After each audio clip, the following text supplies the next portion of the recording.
You're standing in a laboratory in 1888, reading a newspaper over someone's shoulder. The headline catches your eye: "The Merchant of Death is dead." But here's the strange thing.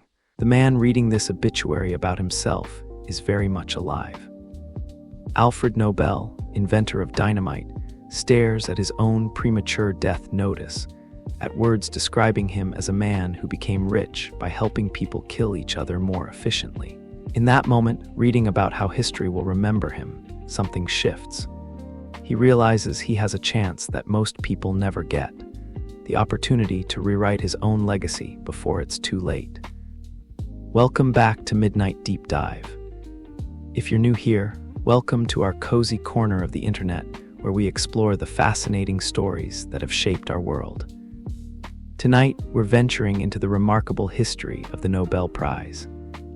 We'll trace this journey chronologically, watching as a controversial fortune built on explosives transformed into the world's most prestigious honor. So sink into your pillows, let the world outside fade to a gentle murmur, and travel with me through over a century of scientific revolutions, literary triumphs, and the unexpected legacy born from one man's uncomfortable glimpse at how history would remember him. Alfred Bernhard Nobel was born in Stockholm in 1833 into a family that understood both innovation and financial precariousness. His father, Emanuel, was an inventor and engineer who experienced dramatic swings between success and bankruptcy.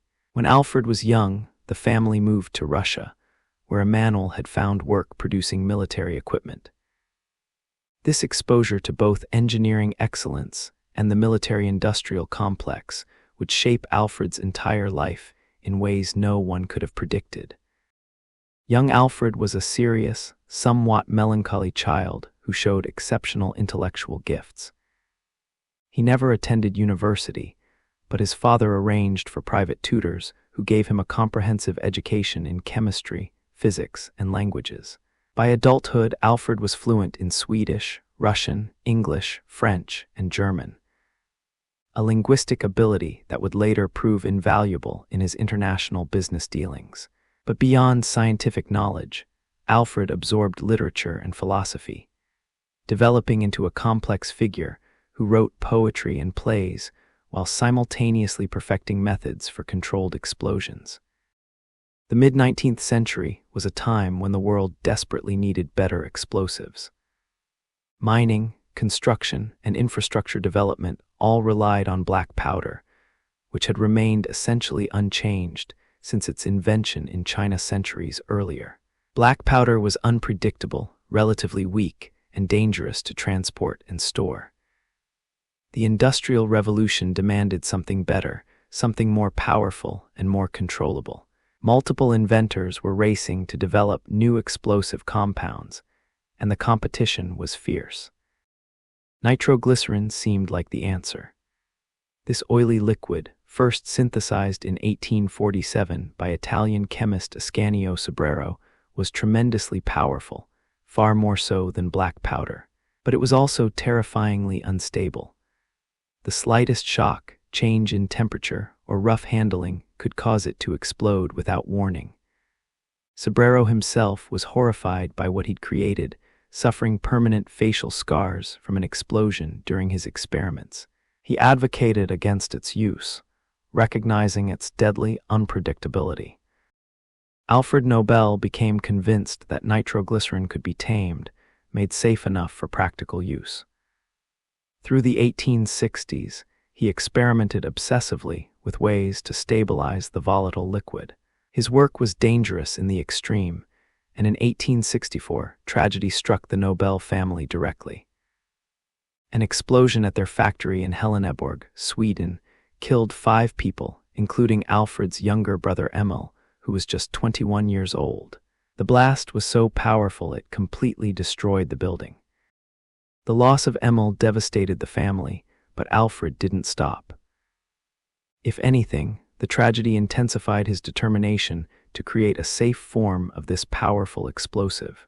Some biographers suggest Alfred carried guilt over his brother's death for the rest of his life. that Emil's ghost haunted his later years and influenced his eventual desire to create a different legacy. Others argue Alfred simply had the single-minded determination of a true inventor, seeing setbacks as problems to solve rather than warnings to heed. The breakthrough came in 1867. Alfred discovered that mixing nitroglycerin with kieselguhr, a fine silica powder, created a paste that was far more stable than liquid nitroglycerin while retaining most of its explosive power. This paste could be shaped into sticks, handled with reasonable safety, and transported without constant fear of accidental detonation. He called it dynamite, from the Greek word dynamis, meaning power. The invention was revolutionary, exactly what the industrial world had been waiting for. Dynamite transformed construction and mining. Projects that would have taken years with black powder could now be completed in months. Tunnels could be blasted through mountains, harbors could be deepened, mines could reach previously inaccessible ore deposits. The Gotthard Tunnel through the Swiss Alps, one of the great engineering achievements of the 19th century, was made possible by dynamite. Alfred Nobel's invention genuinely changed the physical landscape of the modern world. But dynamite also changed warfare. Military forces immediately recognized its potential, and despite Alfred's later claims that he hoped his powerful explosives would make war too terrible to wage, the old deterrence argument, armies enthusiastically adopted dynamite and its descendants for military purposes. Artillery shells, naval mines, and demolition charges all benefited from Nobel's innovations. The man who hoped his invention might prevent war instead gave militaries around the world unprecedented destructive capacity. Alfred Nobel became extraordinarily wealthy. He established factories across Europe and beyond, created a business empire spanning multiple countries, and accumulated one of the great fortunes of his era. Yet by all accounts, he remained a complicated, often unhappy man. He never married, though he maintained a long relationship with a woman named Sophie Hess that brought him more frustration than joy. He suffered from chronic health problems, including severe migraines and heart trouble. He was socially awkward, preferring his laboratory to parties, more comfortable with chemical formulas than small talk. He was also deeply cultured and intellectually restless. Alfred read voraciously, wrote poetry and plays, which were not particularly good by most accounts, and engaged with the philosophical questions of his time. He corresponded with peace activists, including the famous activist Bertha von Suttner, who challenged him about the military applications of his inventions. These conversations seemed to trouble him, raising questions about the moral implications of his life's work. Then came April 1888, and the incident that would change everything. Alfred's brother Ludwig died in Cannes, France. A French newspaper, somehow confusing the two brothers, published Alfred's obituary instead of Ludwig's. The headline read, Le Marchand de la Mort est mort. The Merchant of Death is dead. The article described Alfred as a man who became rich by finding ways to kill more people more quickly than ever before, who made a fortune from human destruction. Imagine the strange horror of reading your own obituary, of seeing how history will remember you after you're gone. Most of us never get this glimpse into our posthumous reputation. Alfred Nobel did, and what he saw disturbed him profoundly. Is this how he wanted to be remembered, as the Merchant of Death, as someone whose primary contribution to human civilization was perfecting the tools of destruction? The extent to which this obituary influenced Nobel's later decisions is debated by historians. Some argue it was the catalyst that completely changed his thinking about his legacy. Others suggest Nobel had already been contemplating philanthropic uses for his fortune, that the obituary merely crystallized thoughts that had been developing for years through his conversations with peace activists and his own philosophical ruminations. The truth probably lies somewhere in between. The obituary wasn't the sole cause of his later actions, but it likely provided a sharp, uncomfortable moment of clarity. For the remaining years of his life, Alfred Nobel continued his business activities, but also seemed to be wrestling with larger questions about meaning and legacy. He maintained his correspondence with Bertha von Suttner, who continued to advocate for peace and to challenge Nobel about whether his inventions served humanity's best interests. In his final years, his health deteriorated significantly. He suffered from angina, a painful heart condition, and the doctors ironically prescribed nitroglycerin, the very substance he'd spent his life learning to control, to treat his heart problems. On November 27, 1895, at the Swedish-Norwegian Club in Paris, Alfred Nobel signed his last will and testament. The document was brief, written in Swedish, and it contained a provision that shocked everyone who eventually learned of it. Nobel directed that the bulk of his fortune, approximately 31 million Swedish krona, equivalent to roughly $250 million today, be invested in safe securities. The interest from these investments would be distributed annually as prizes to people who have conferred the greatest benefit to humankind. The will specified 5 prizes, 1 for physics, 1 for chemistry, 1 for physiology or medicine, 1 for literature, and 1 for peace. The science prizes would be awarded by Swedish institutions: the Royal Swedish Academy of Sciences for Physics and Chemistry, the Karolinska Institute for Medicine.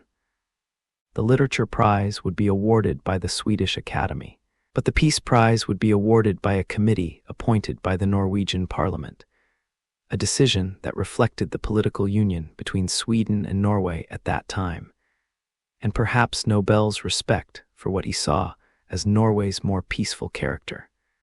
What made this will so shocking wasn't just the enormous sum involved, though that alone was staggering. It was that Nobel left almost nothing to his family. His relatives would receive relatively modest bequests, but the vast majority of his fortune would go to this prize system. He appointed 4 executors, including 2 young Swedish engineers named Ragnar Solman and Rudolf Liljequist, who would face the monumental task of actually implementing Nobel's vision. Alfred Nobel died on December 10, 1896, in San Remo, Italy, alone except for a few servants. His last words were spoken in Swedish, which none of those present understood. He was 63 years old, a wealthy, accomplished man who had changed the world through his inventions, yet who died isolated and evidently uncertain about his legacy. His death triggered a years-long battle over his will that would delay the first prizes until 1901. The will's provisions created immediate controversy and opposition. Nobel's relatives challenged it, arguing that Alfred had been mentally incompetent or unduly influenced. King Oscar II of Sweden disapproved, feeling that such a large fortune should remain in Sweden rather than being distributed internationally. Various institutions questioned whether they wanted to take on the responsibility of administering the prizes. The executors faced the daunting task of liquidating Nobel's complex international business holdings and converting them into the investment fund the will specified. Ragnar Solman, the primary executor, spent years fighting legal battles, negotiating with resistant institutions, and working to establish the infrastructure the prizes would require. He had to deal with Nobel's former business partners, suspicious government officials, and family members who felt cheated by the will. The fact that the prizes came into existence at all is largely due to Solman's determination and diplomatic skill. But gradually, the pieces fell into place. The Nobel Foundation was established in 1900 to manage the fund and oversee the prize process. Institutions agreed to form the selection committees. Rules were developed for nominations and selections. December 10th, the anniversary of Alfred Nobel's death, was chosen as the date for the annual prize ceremonies. After 5 years of effort, struggle, and negotiation, Alfred Nobel's strange last wish was ready to become reality. The motivations behind Nobel's will remain somewhat mysterious. He left no detailed explanation of his thinking, no grand statement about why he chose to create these prizes. Some historians emphasize the Merchant of Death obituary, arguing it forced Nobel to confront how he would be remembered. Others point to his lifelong interest in science and culture, suggesting the prizes were a natural extension of his intellectual values. Still others see it as the lonely gesture of a man without heirs, seeking to create a legacy that would outlive him in ways his nitroglycerin fortune never could. Perhaps all these explanations contain truth. Alfred Nobel was a complex man, a scientist and poet, a businessman and philosopher, an inventor whose creations both built the modern world and gave it unprecedented destructive capability. The prizes that bear his name reflect these contradictions. They celebrate human achievement and progress while being funded by a fortune built on explosives. They honor peace while originating from the wealth of a munitions manufacturer. This fundamental irony has never been lost on critics of the prizes, yet it also gives them a certain poetic resonance. An attempt at redemption, at balancing the ledger of a complicated life. December 10, 1901. In Stockholm and Christiania, now called Oslo, small groups gathered for ceremonies that no one quite knew how to conduct. There was no tradition to follow, no established protocol for the world's most prestigious prize, because until that day, the Nobel Prize didn't exist as anything more than instructions in a dead man's will. The first laureates had been notified only weeks earlier, some responding with surprise, others with skepticism about whether this Swedish prize was legitimate or some kind of elaborate hoax. The very first Nobel Prizes were distributed that day, 5 years after Alfred Nobel's death. The selection committees had worked in relative secrecy, developing their criteria and deliberating over the first recipients. They understood that these initial choices would set precedents and establish the prize's credibility, that the scientific and literary world would judge the Nobel Prize by these first laureates. The pressure to get it right was immense.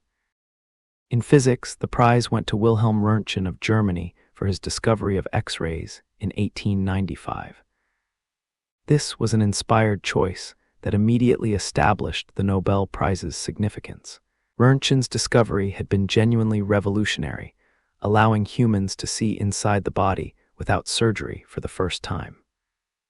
Within weeks of his announcement in 1895, X-rays were being used in hospitals worldwide. The medical and scientific communities immediately recognized their importance, and the public was fascinated by these mysterious rays that could photograph bones through flesh. Röntgen himself was a modest, careful scientist who had been as surprised by his discovery as anyone.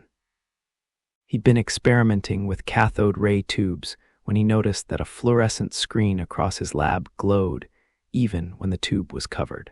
He realized he'd discovered some new form of radiation that could pass through solid objects, and he spent weeks methodically testing its properties before announcing anything.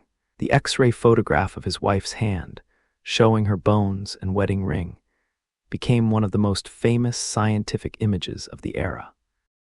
The chemistry prize went to Jacobus Henricus van 't Hoff of the Netherlands for his work on chemical kinetics and osmotic pressure. Van 't Hoff's work was more abstract than Röntgen's, less immediately accessible to the public, but it represented fundamental advances in understanding how chemical reactions occur and how solutions behave. He'd helped establish physical chemistry as a distinct field, bringing mathematical rigor to chemical analysis. His selections signaled that the Nobel Prize would honor both dramatic discoveries and foundational theoretical work. The Physiology or Medicine Prize had 2 recipients. Emil von Behring of Germany received it for his work on serum therapy, particularly for diphtheria. Diphtheria was a terrifying disease that killed thousands of children every year. Von Behring had discovered that injecting animals with weakened diphtheria toxin caused them to develop antibodies, and that serum from these immune animals could be used to treat infected patients. This work laid foundations for immunology and saved countless lives. The decision to award von Behring alone, despite his collaborator Shibasaburo Kitasato's significant contributions, created the first of what would become many controversies about credit and collaboration in Nobel history. The Literature Prize went to Sully Prudhomme, a French poet. This choice was more controversial even at the time. Prudhomme was respected but not universally celebrated, and many in the literary world felt other writers had stronger claims.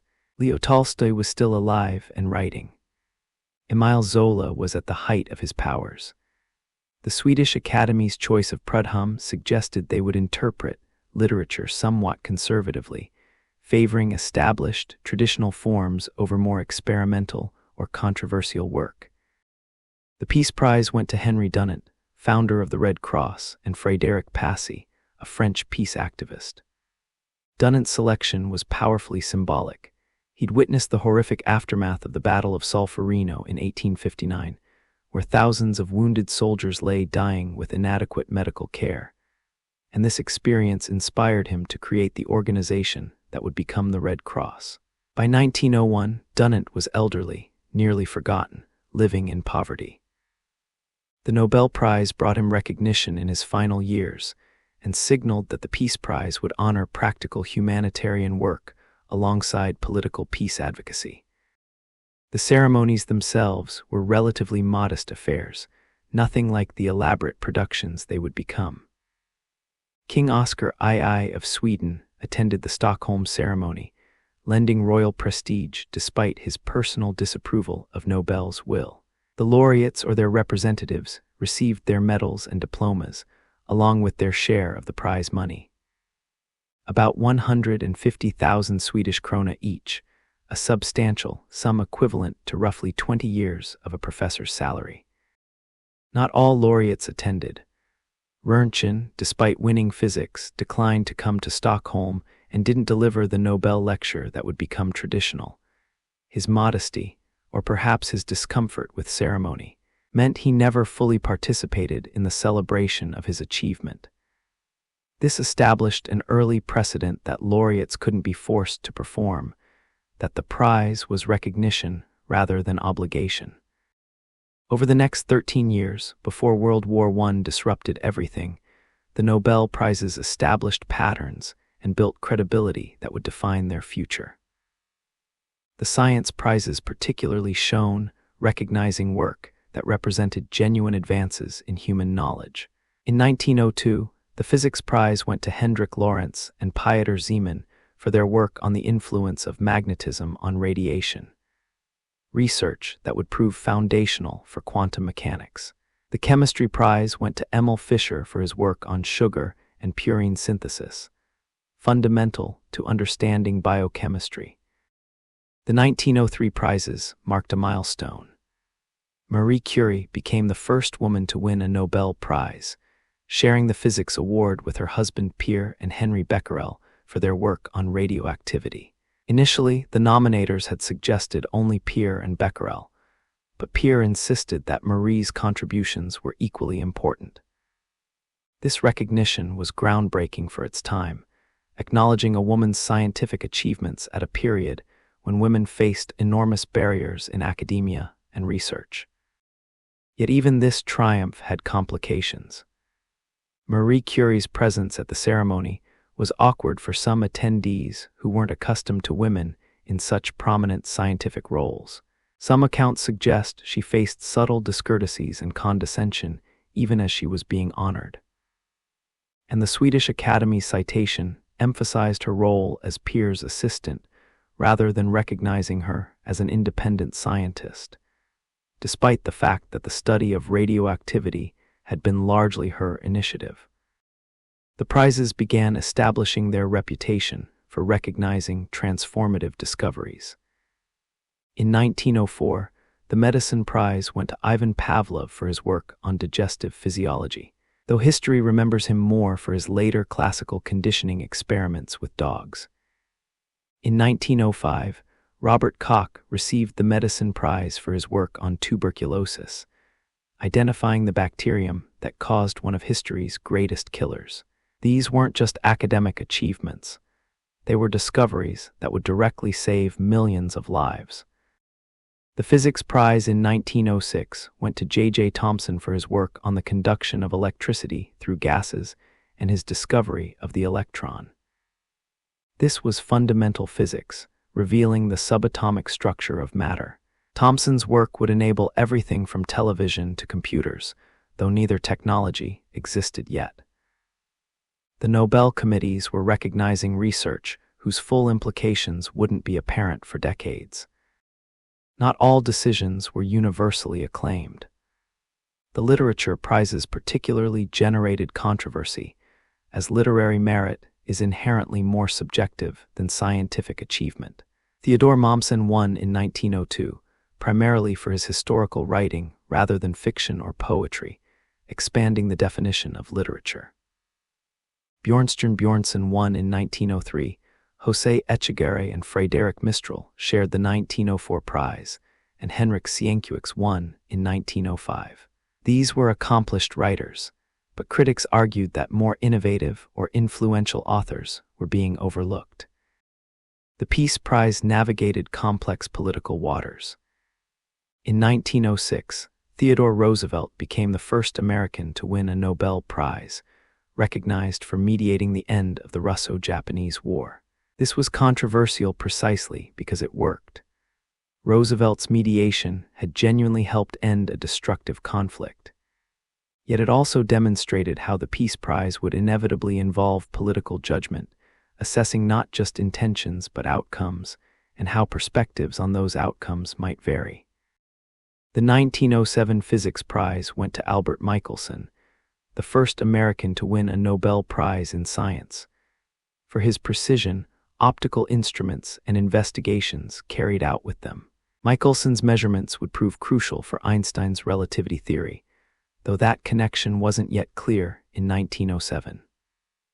The Chemistry Prize that year went to Eduard Buchner for demonstrating that fermentation could occur without living cells, fundamentally changing biochemistry's understanding of how biological processes work. By 1908, Ernest Rutherford won the Chemistry Prize, despite being primarily a physicist, for his work on radioactive substances.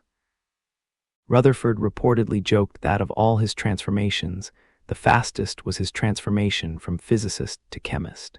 This highlighted the sometimes arbitrary boundaries between scientific disciplines and the committee's occasional struggles to categorize breakthrough work that crossed traditional fields. Marie Curie made Nobel history again in 1911, becoming the first person to win Nobel Prizes in 2 different fields. She received the Chemistry Prize for her discovery of radium and polonium and her isolation of radium. This achievement was particularly remarkable given the intense scrutiny and occasional hostility she faced as a woman in science, as a widow, and following a scandal involving her relationship with physicist Paul Langevin. Some in the Swedish Academy wanted to deny her the second prize due to the scandal, but cooler heads recognized that personal life and scientific achievement were separate matters. The Literature Prize in 1913 went to Rabindranath Tagore, the first non-European to win, recognizing his profoundly sensitive, fresh, and beautiful verse. This selection signaled that the Nobel Prize could transcend European cultural boundaries, though critics noted that Tagore's work had been translated and promoted by European writers, suggesting he'd been validated by Western approval before being recognized. The pre-war Nobel Prizes established several important precedents. The science awards gained credibility by consistently recognizing genuinely significant discoveries. The prizes demonstrated international reach, honoring Americans, Europeans, and at least one Asian recipient. The monetary value made the prizes attractive, while the prestige made them career-defining. University departments began to take pride in laureates among their faculty, and governments recognized Nobel Prizes as markers of national scientific achievement. But the prizes also revealed tensions that would persist throughout their history.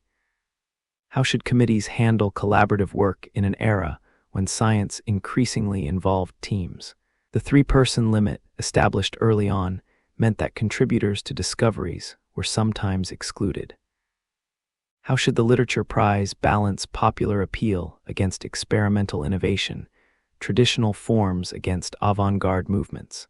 How could the Peace Prize maintain credibility while making inherently political judgments about conflicts and peacemakers? The prize selection process remained opaque, shrouded in secrecy that prevented nominees from knowing they were being considered. Nominations came from carefully selected academics and previous laureates, creating a system that was part meritocracy, part old boys network.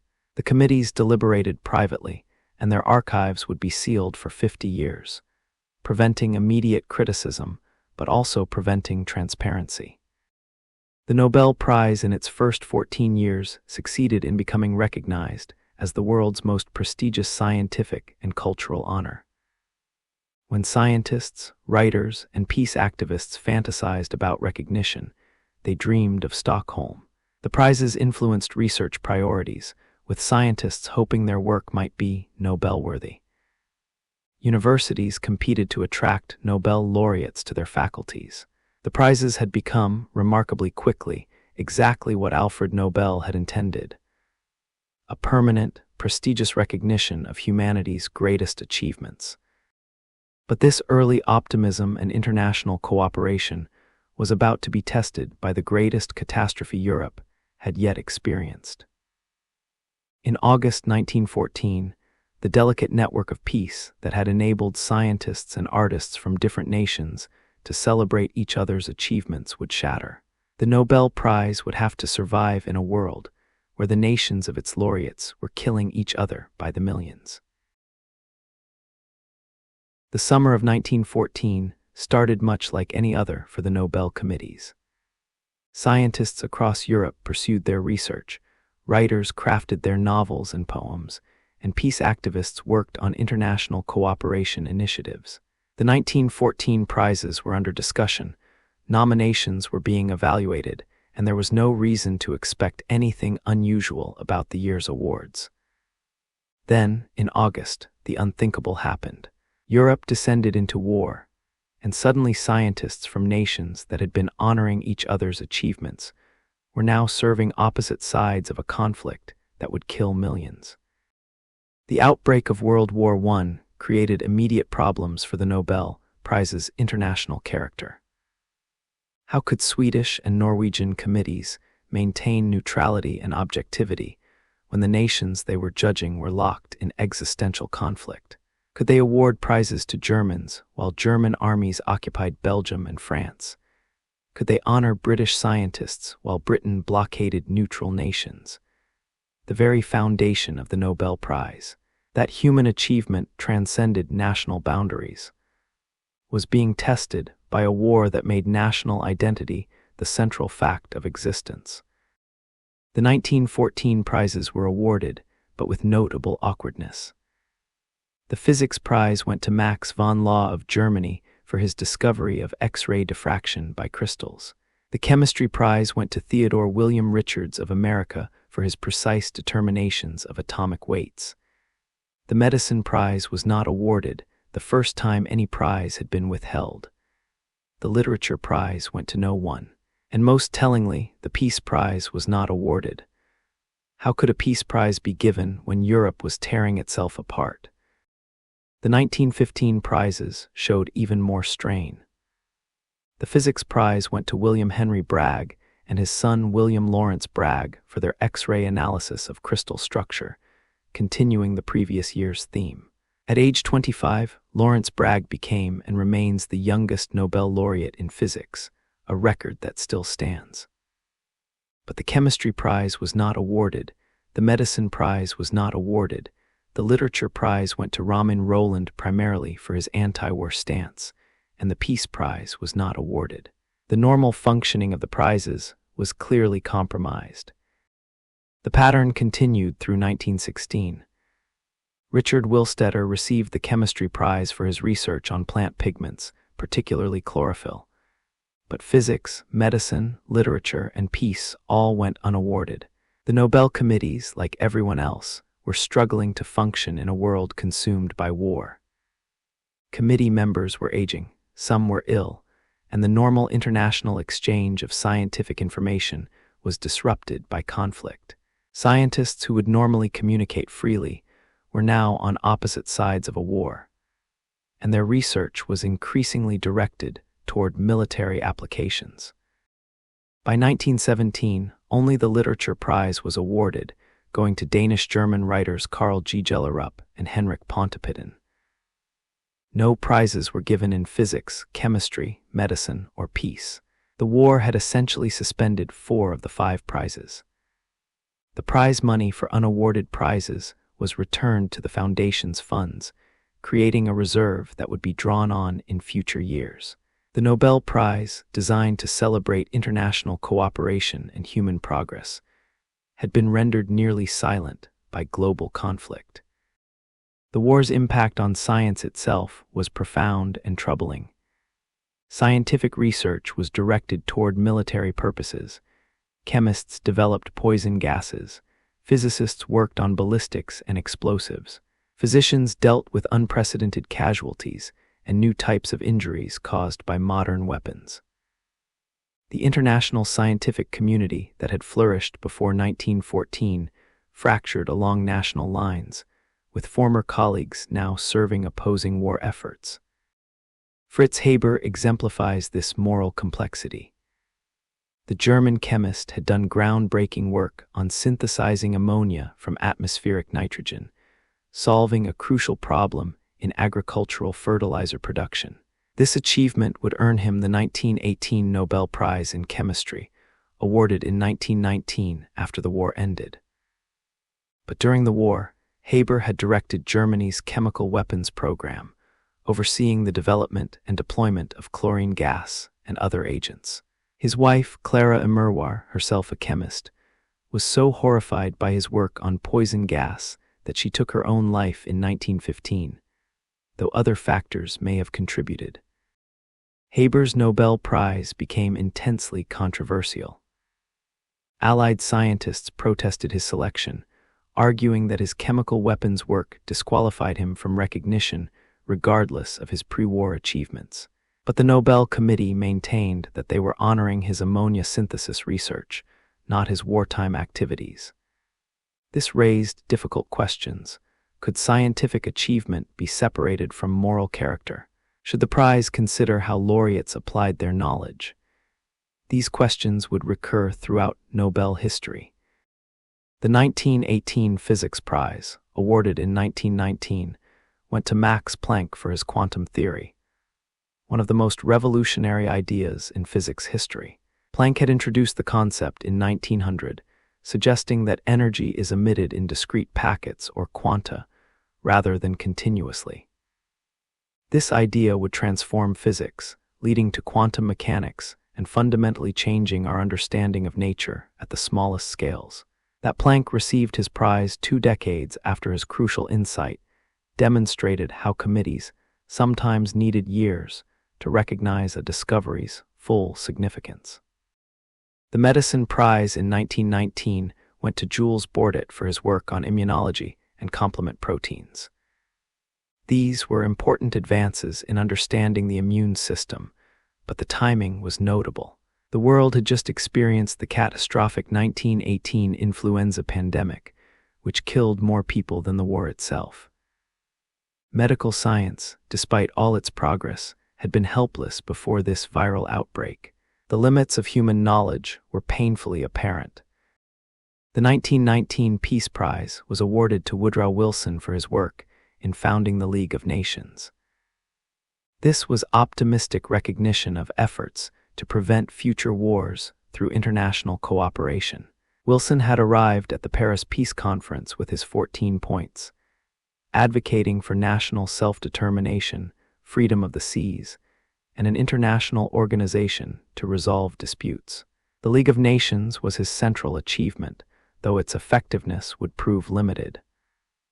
Wilson himself would never see the United States join the League, as the Senate rejected the Treaty of Versailles. The 1920s brought a sense of rebuilding and renewed international cooperation, though tensions remained. German scientists had been excluded from international scientific organizations during and immediately after the war, and some resentment lingered. The 1921 Physics Prize, awarded in 1922, went to Albert Einstein for his explanation of the photoelectric effect, not for his more famous relativity theory. This was partly because relativity remained controversial in some circles, and partly because the photoelectric effect was more straightforwardly experimental verified. Einstein had been nominated for the prize numerous times since 1910, but political complications and scientific conservatism had delayed his recognition. Einstein's selection was itself complicated by antisemitism and nationalism. Some German physicists led by Philipp Lenard promoted Deutsche Physik, German physics, attacking relativity as Jewish physics. The Nobel Committee avoided the controversy by citing the photoelectric effect, a discovery less politically charged. Einstein was traveling in Japan when the prize was announced and didn't attend the ceremony, though he delivered his Nobel lecture in Gothenburg in 1923, speaking about relativity despite that not being the cited reason for his prize.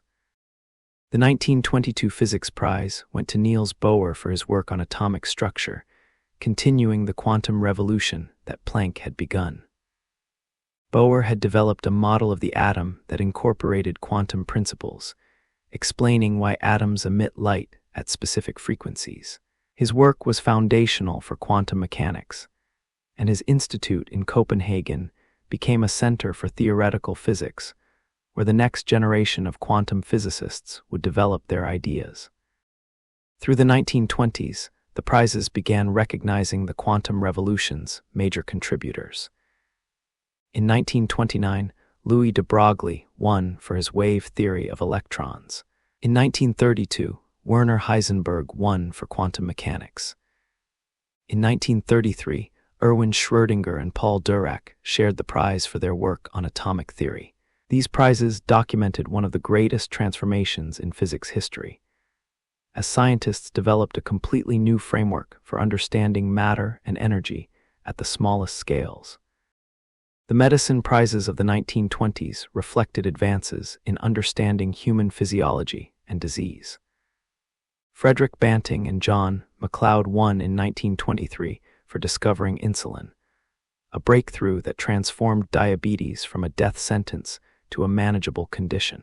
This prize created controversy because Banting had worked closely with Charles Best, a graduate student who was not included in the award. Banting was so upset by Best's exclusion that he shared his prize money with him. This highlighted ongoing problems with the three-person limit and the difficulty of properly recognizing collaborative work. The literature prizes in the 1920s began to recognize modernist writers, though often belatedly.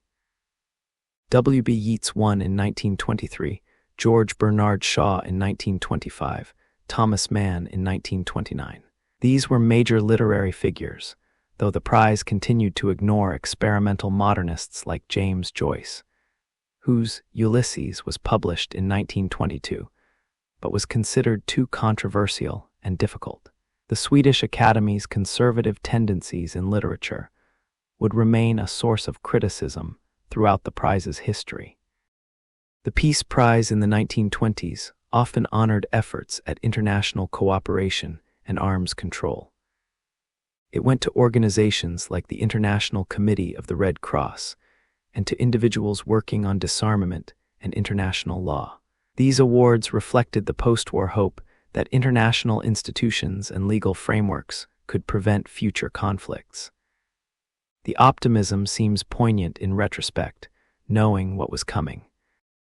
As the 1930s began, global depression created economic hardship that would have political consequences. The value of the prize money, tied to investment returns, fluctuated with economic conditions. More seriously, the depression fueled extremist movements that would threaten everything the Nobel Prize represented. In Germany, the Nazi Party rose to power, bringing with it a racist ideology that was fundamentally incompatible with the international, meritocratic principles underlying the Nobel Prize. The 1933 Physics Prize went to Erwin Schrödinger and Paul Dirac. But that same year, the Nazis came to power in Germany and began purging Jewish scientists from universities and research institutions. Many of the scientists who had won or would win Nobel Prizes were forced to flee Germany. This scientific exodus would have enormous consequences, weakening German science and strengthening the scientific establishments in Britain and especially America, where many refugee scientists settled. In 1935, Karl von Ossietzky, a German journalist and pacifist, was awarded the Peace Prize while imprisoned in a Nazi concentration camp. He had exposed German secret rearmament in violation of the Treaty of Versailles and was arrested when Hitler came to power. The Norwegian Nobel Committee's decision to honor him was a direct rebuke to Nazi Germany. Hitler was furious and subsequently forbade Germans from accepting Nobel Prizes, creating instead German national prizes for science and art. Von Ossietzky was not allowed to travel to Oslo to receive his prize and died in 1938 from tuberculosis and the effects of his imprisonment. The 1938 Physics Prize went to Enrico Fermi for his work on neutron bombardment and discovery of new radioactive elements. Fermi, an Italian, used his trip to Stockholm to receive the prize as an opportunity to escape fascist Italy with his Jewish wife. They never returned to Italy, instead settling in America, where Fermi would lead the team that created the first controlled nuclear chain reaction, contributing to the Manhattan Project. The Nobel Prize ceremony became an escape route, a final chance to flee before war made such movement impossible. The 1939 prizes were announced in November, just months after Germany's invasion of Poland started World War II. The Physics Prize went to Ernest Lawrence for inventing the cyclotron, a particle accelerator that would become crucial for nuclear research. The Chemistry Prize went to Adolf Butenandt and Leopold Ruzicka for their work on sex hormones and polymers, though Butenandt was forced by Nazi authorities to decline the prize. The Medicine Prize went to Gerhard Damac for discovering sulfonamides, the first widely effective antibacterial drugs. Damac was also forced to decline due to Nazi decree, though he received his medal and diploma after the war. The Literature Prize went to Franz Emil Sillanpää, a Finnish writer, and the Peace Prize was not awarded. How could it be? Europe was again at war, and this conflict would prove even more devastating than the previous one.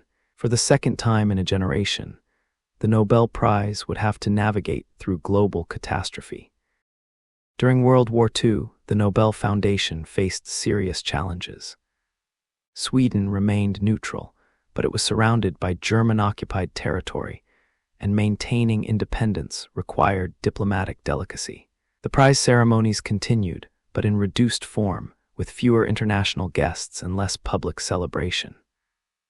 Some prizes were not awarded, particularly the Peace Prize, which went unawarded in 1939, 1940, 1941, 1942, and 1943. The other prizes continued, though often recognizing work from years earlier rather than recent discoveries.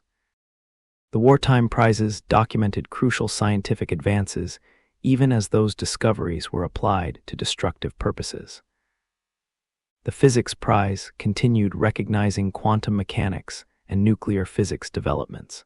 The Chemistry Prizes honored structural and biochemistry advances. The Medicine Prizes recognized discoveries about vitamins, metabolism, and disease mechanisms. Science continued during the war, though increasingly directed toward military applications that the prize committees carefully avoided mentioning. One remarkable story from this period involves the medals of German physicists Max von Laue and James Franck, who had left their Nobel gold medals with Niels Bohr in Copenhagen for safekeeping. When Germany invaded Denmark in 1940, having these medals, which had the laureates' names engraved on them, would have been dangerous, as they'd essentially be evidence of Jewish physics. Hungarian chemist George de Hevesy, working in Bohr's Institute, dissolved the metals in aqua regia, a mixture of acids that can dissolve gold. The solution sat in a jar on a laboratory shelf throughout the war, ignored by German soldiers who searched the building. After the war, de Hevesy precipitated the gold from the acid, and the Nobel Foundation recast the metals, which were presented to von Laue and Frank.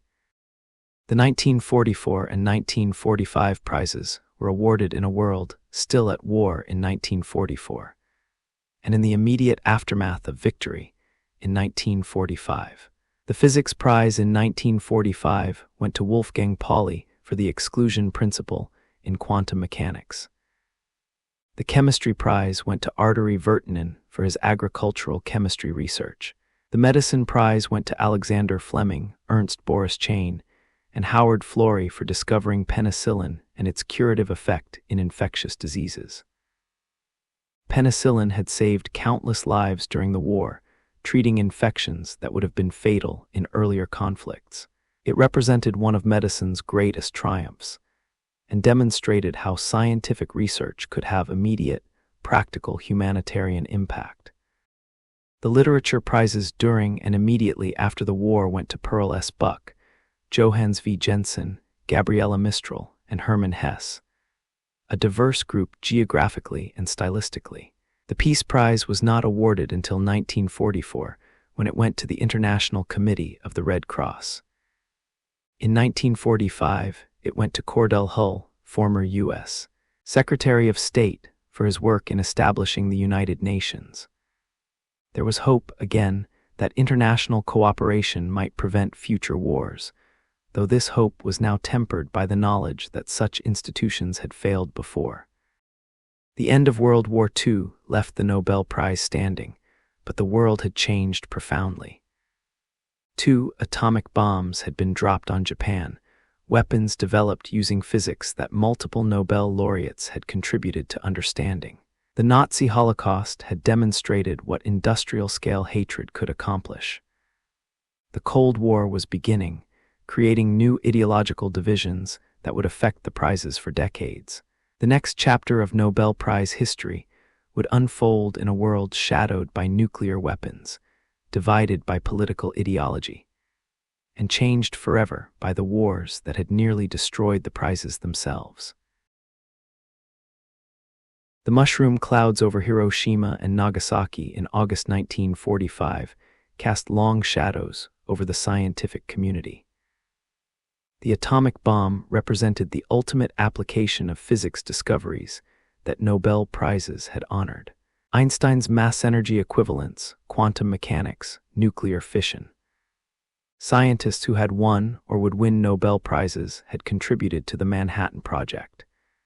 The relationship between pure science and its applications, always complicated, now involved the potential extinction of human civilization. The Nobel Prize entered the post-war era, facing new challenges. The world was dividing into Cold War camps, with the United States and Soviet Union leading opposing ideological blocs. Scientific research increasingly served national security interests. International scientific cooperation, which the Nobel Prize depended on and symbolized, would have to navigate intense political tensions, and the prize committees would have to decide how, or whether, to recognize work related to nuclear weapons. The Physics Prize in 1948 went to Patrick Blackett for his development of the cloud chamber and his work on nuclear physics and cosmic rays.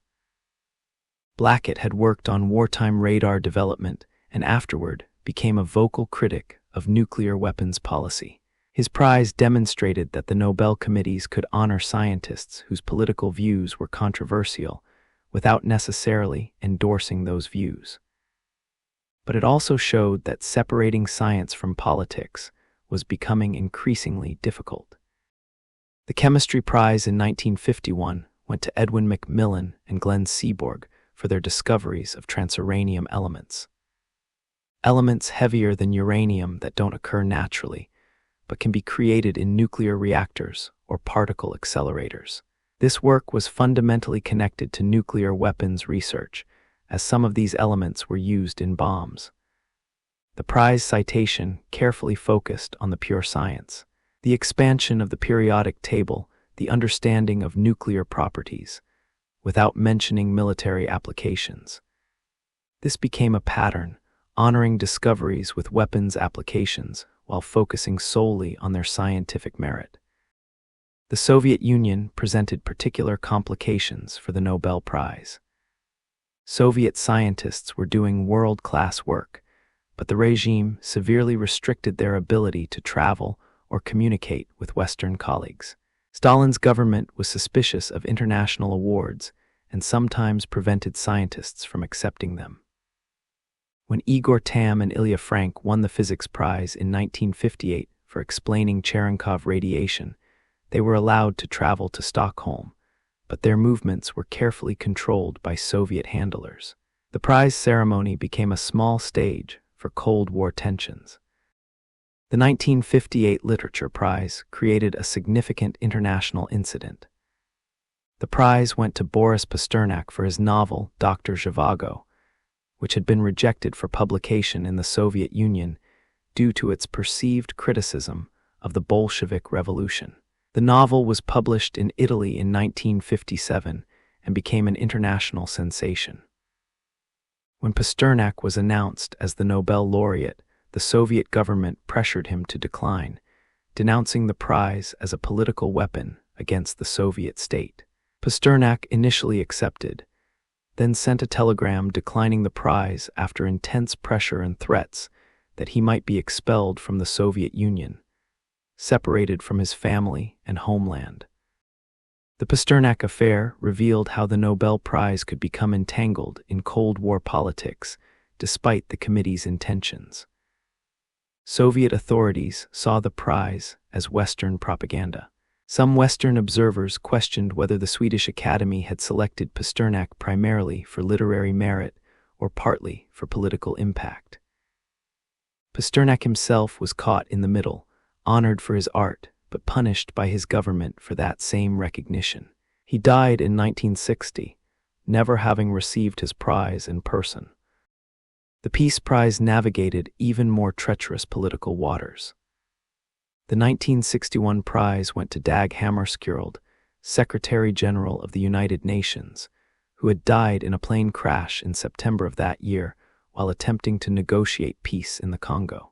This was the first posthumous Nobel Prize awarded, technically violating the rules, but justified by the committee's argument that Hammarskjöld had been alive when selected.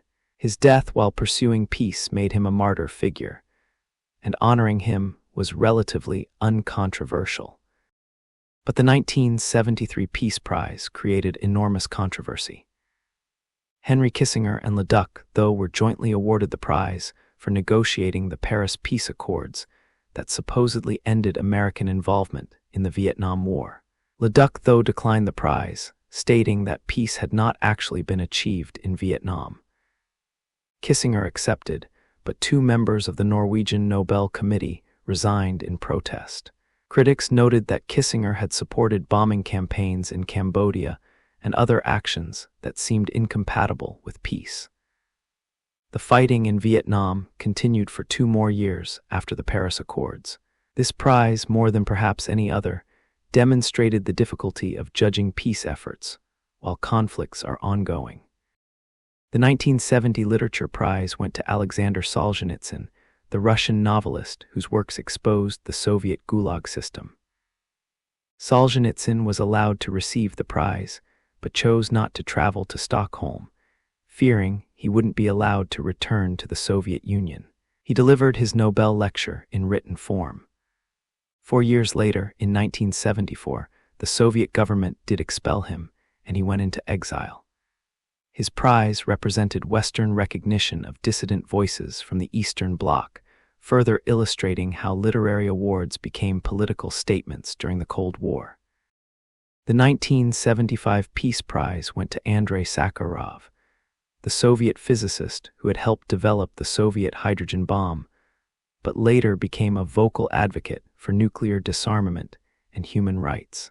Sakharov was not allowed to travel to Oslo to receive his prize. His wife, Elena Bonner, attended on his behalf and delivered his lecture, which was a powerful condemnation of Soviet human rights abuses. The Soviet government responded by intensifying Sakharov's persecution, eventually exiling him to the closed city of Gorky. Honoring Sakharov was a clear political statement by the Norwegian Nobel Committee, defending human rights and disarmament advocacy against Soviet repression. The science prizes during the Cold War documented remarkable advances despite political tensions. The physics prizes traced the development of particle physics, quantum field theory, and condensed matter physics. The 1956 prize went to William Shockley, John Bardeen, and Walter Brattain for inventing the transistor, a discovery that would enable the entire digital revolution. The 1962 prize went to Lev Landau for his theoretical work on condensed matter, demonstrating that Soviet physics remained world-class despite political isolation. John Bardeen won a second physics prize in 1972, shared with Leon Cooper and John Robert Schrieffer for their theory of superconductivity. Bardeen became the only person to win the Nobel Prize in physics twice, a testament to his extraordinary contributions. The transistor and superconductivity theory both represented fundamental understanding with enormous practical implications, though those implications would take years or decades to fully realize. The chemistry prizes documented the rise of biochemistry and molecular biology as dominant fields. The 1962 prize went to Max Perrifer and John Kendrew for determining the structures of hemoglobin and myoglobin, showing how X-ray crystallography could reveal the three-dimensional structures of large biological molecules. This work opened the door to modern structural biology, allowing scientists to understand how proteins function at the molecular level. The medicine prizes increasingly recognized work on molecular mechanisms of disease and cellular function. The 1962 Medicine Prize went to Francis Crick, James Watson, and Maurice Wilkins for discovering the structure of DNA. This is perhaps the most famous Nobel Prize in biology, as the DNA double helix became an iconic image of modern science. The prize also became controversial for not including Rosalind Franklin, whose X-ray crystallography work was crucial to the discovery. Franklin had died in 1958, and the Nobel rules prohibited posthumous awards, but many historians believe she would have been excluded even if alive, reflecting the systematic barriers women faced in science. The 1968 Medicine Prize went to Robert Hawley, Har Gobind Khorana, and Marshall Nirenberg for cracking the genetic code, showing how DNA sequences specify amino acid sequences in proteins. This work completed the central dogma of molecular biology, explaining how genetic information flows from DNA to RNA to proteins. Combined with the DNA structure discovery, these prizes documented biology's transformation from a largely descriptive science to one based on molecular mechanisms. The 1968 prize in economic sciences was first awarded that year, though it wasn't one of Alfred Nobel's original 5 prizes. Formerly called the Sveriges Riksbank Prize in Economic Sciences in memory of Alfred Nobel, it was established by Sweden's central bank and is administered according to the same principles as the other prizes. Some purists objected to calling it a Nobel Prize, since Nobel hadn't endowed it, and the economics prize has remained somewhat controversial, with questions about whether economics deserves equal standing with physics, chemistry, and medicine. The early economics prizes went to pioneers of mathematical and econometric approaches. Paul Samuelson won in 1970 for raising the level of analysis in economic science. Milton Friedman won in 1976 for his work on monetary history and theory. These awards reflected the dominance of mathematical modeling in economics, though critics argued that elegant mathematics sometimes overshadowed empirical reality or normative questions about economic justice. The 1979 Medicine Prize went to Alan Cormack and Godfrey Hounsfield for developing computed tomography, the CT scan. This medical imaging technology combined X-rays with computer processing to create detailed cross-sectional images of the body. The prize demonstrated how advances in computing and physics could transform medical diagnosis, enabling doctors to see inside the body with unprecedented clarity without surgery. Throughout the Cold War, the Nobel Prize maintained its prestige while navigating political tensions. Some patterns became clear. The science prizes largely avoided political controversy by focusing on pure scientific merit, though underlying military applications often existed. The literature and peace prizes couldn't avoid politics because their subjects were inherently political. The prize money and prestige meant that being awarded or denied the prize had real consequences for individuals and their governments. The space race between the United States and Soviet Union created interesting Nobel dynamics. Both nations invested heavily in physics and engineering, partly for military and prestige reasons.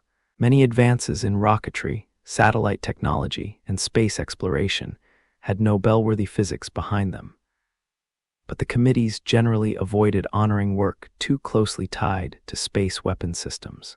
They could honor fundamental physics discoveries, while leaving applications to military and commercial sectors. The 1980s saw continued scientific advances reflected in the prizes. The 1986 Physics Prize went to Ernst Ruska, Gerd Binnig, and Heinrich Rohrer for developing electron microscopy and scanning tunneling microscopy, technologies that allowed scientists to see individual atoms. The Chemistry Prize that year went to Dudley Hirschbach, Yuan T. Lee, and John Polanyi for their work on chemical reaction dynamics, showing how chemical reactions occur at the molecular level. The 1989 Medicine Prize went to J. Michael Bishop and Harold Varmus for discovering that normal genes can become cancer-causing when mutated or misregulated. This work transformed cancer from a mysterious disease to one understood in molecular terms, opening new possibilities for treatment. The prize came as the Cold War was ending, with the Berlin Wall falling in November 1989. The geopolitical landscape that had shaped 4 decades of Nobel history was about to change dramatically. The Cold War era left the Nobel Prize institution stronger, but more complicated. The prizes had weathered political storms, maintained scientific credibility, and continued recognizing genuine achievement. But they'd also been used as political tools, had excluded worthy recipients due to political circumstances, and had sometimes struggled to separate pure science from its applications. As the world moved into a new era, the Nobel Prize would face different challenges, but would carry forward the tensions and precedents established during these turbulent decades. Marie Curie stood at the podium in Stockholm in December 1911, the first woman to deliver a Nobel lecture, the first person to win Nobel Prizes in 2 different fields. She was also recently widowed, had survived a public scandal over her relationship with physicist Paul Langevin, and faced significant hostility from some in the scientific establishment who believed a woman shouldn't be there at all. Her presence represented both extraordinary achievement and the immense barriers women faced in science. Over a century later, those barriers remain, though they've taken different forms. Let's understand the landscape Marie Curie navigated. In the late 19th and early 20th centuries, women were systematically excluded from higher education in most European countries. Universities that did admit women often restricted which courses they could take or degrees they could earn. Women couldn't hold professorships or join most scientific academies. They worked as unpaid assistants to male relatives or colleagues, with their contributions often unrecognized or attributed to men. In this environment, achieving recognition for scientific work required not just brilliance but extraordinary persistence, and often the support of forward-thinking male colleagues. Marie Curie had both. Born Maria Skłodowska in Warsaw in 1867, she came to Paris in 1891 to study physics and mathematics at the Sorbonne, earning her degree while living in poverty. She met Pierre Curie, an established physicist, and they married in 1895, forming a scientific partnership that would be extraordinarily productive. But make no mistake, while Pierre was supportive and recognized Marie's abilities, she faced constant skepticism and discrimination that her male colleagues never encountered. The discovery of radioactivity came from their collaborative work, but Marie's role was fundamental from the beginning. She chose radioactivity as her dissertation topic, designed many of the experiments, and was the driving force behind isolating new radioactive elements. When Henri Becquerel and Pierre Curie were initially nominated for the 1903 Physics Prize without Marie, Pierre insisted that her contributions were equally important. The committee added her to the prize, but the citation still emphasized her role as Pierre's assistant, rather than recognizing her as an independent scientist. Pierre's death in a street accident in 1906 was personally devastating for Marie, but it also created an opportunity. The Sorbonne offered her Pierre's professorship, making her the first woman to teach there. She had to prove herself repeatedly, delivering her first lecture to a packed amphitheater full of people curious to see this unusual female professor. She began with the exact words where Pierre's last lecture had ended, a poignant gesture that acknowledged their partnership while asserting her right to continue the work. Her second Nobel Prize in 1911 should have been unambiguous recognition of her achievements. She'd isolated pure radium, determined its atomic weight, and studied its properties. This was chemistry of the highest order, requiring painstaking work over years.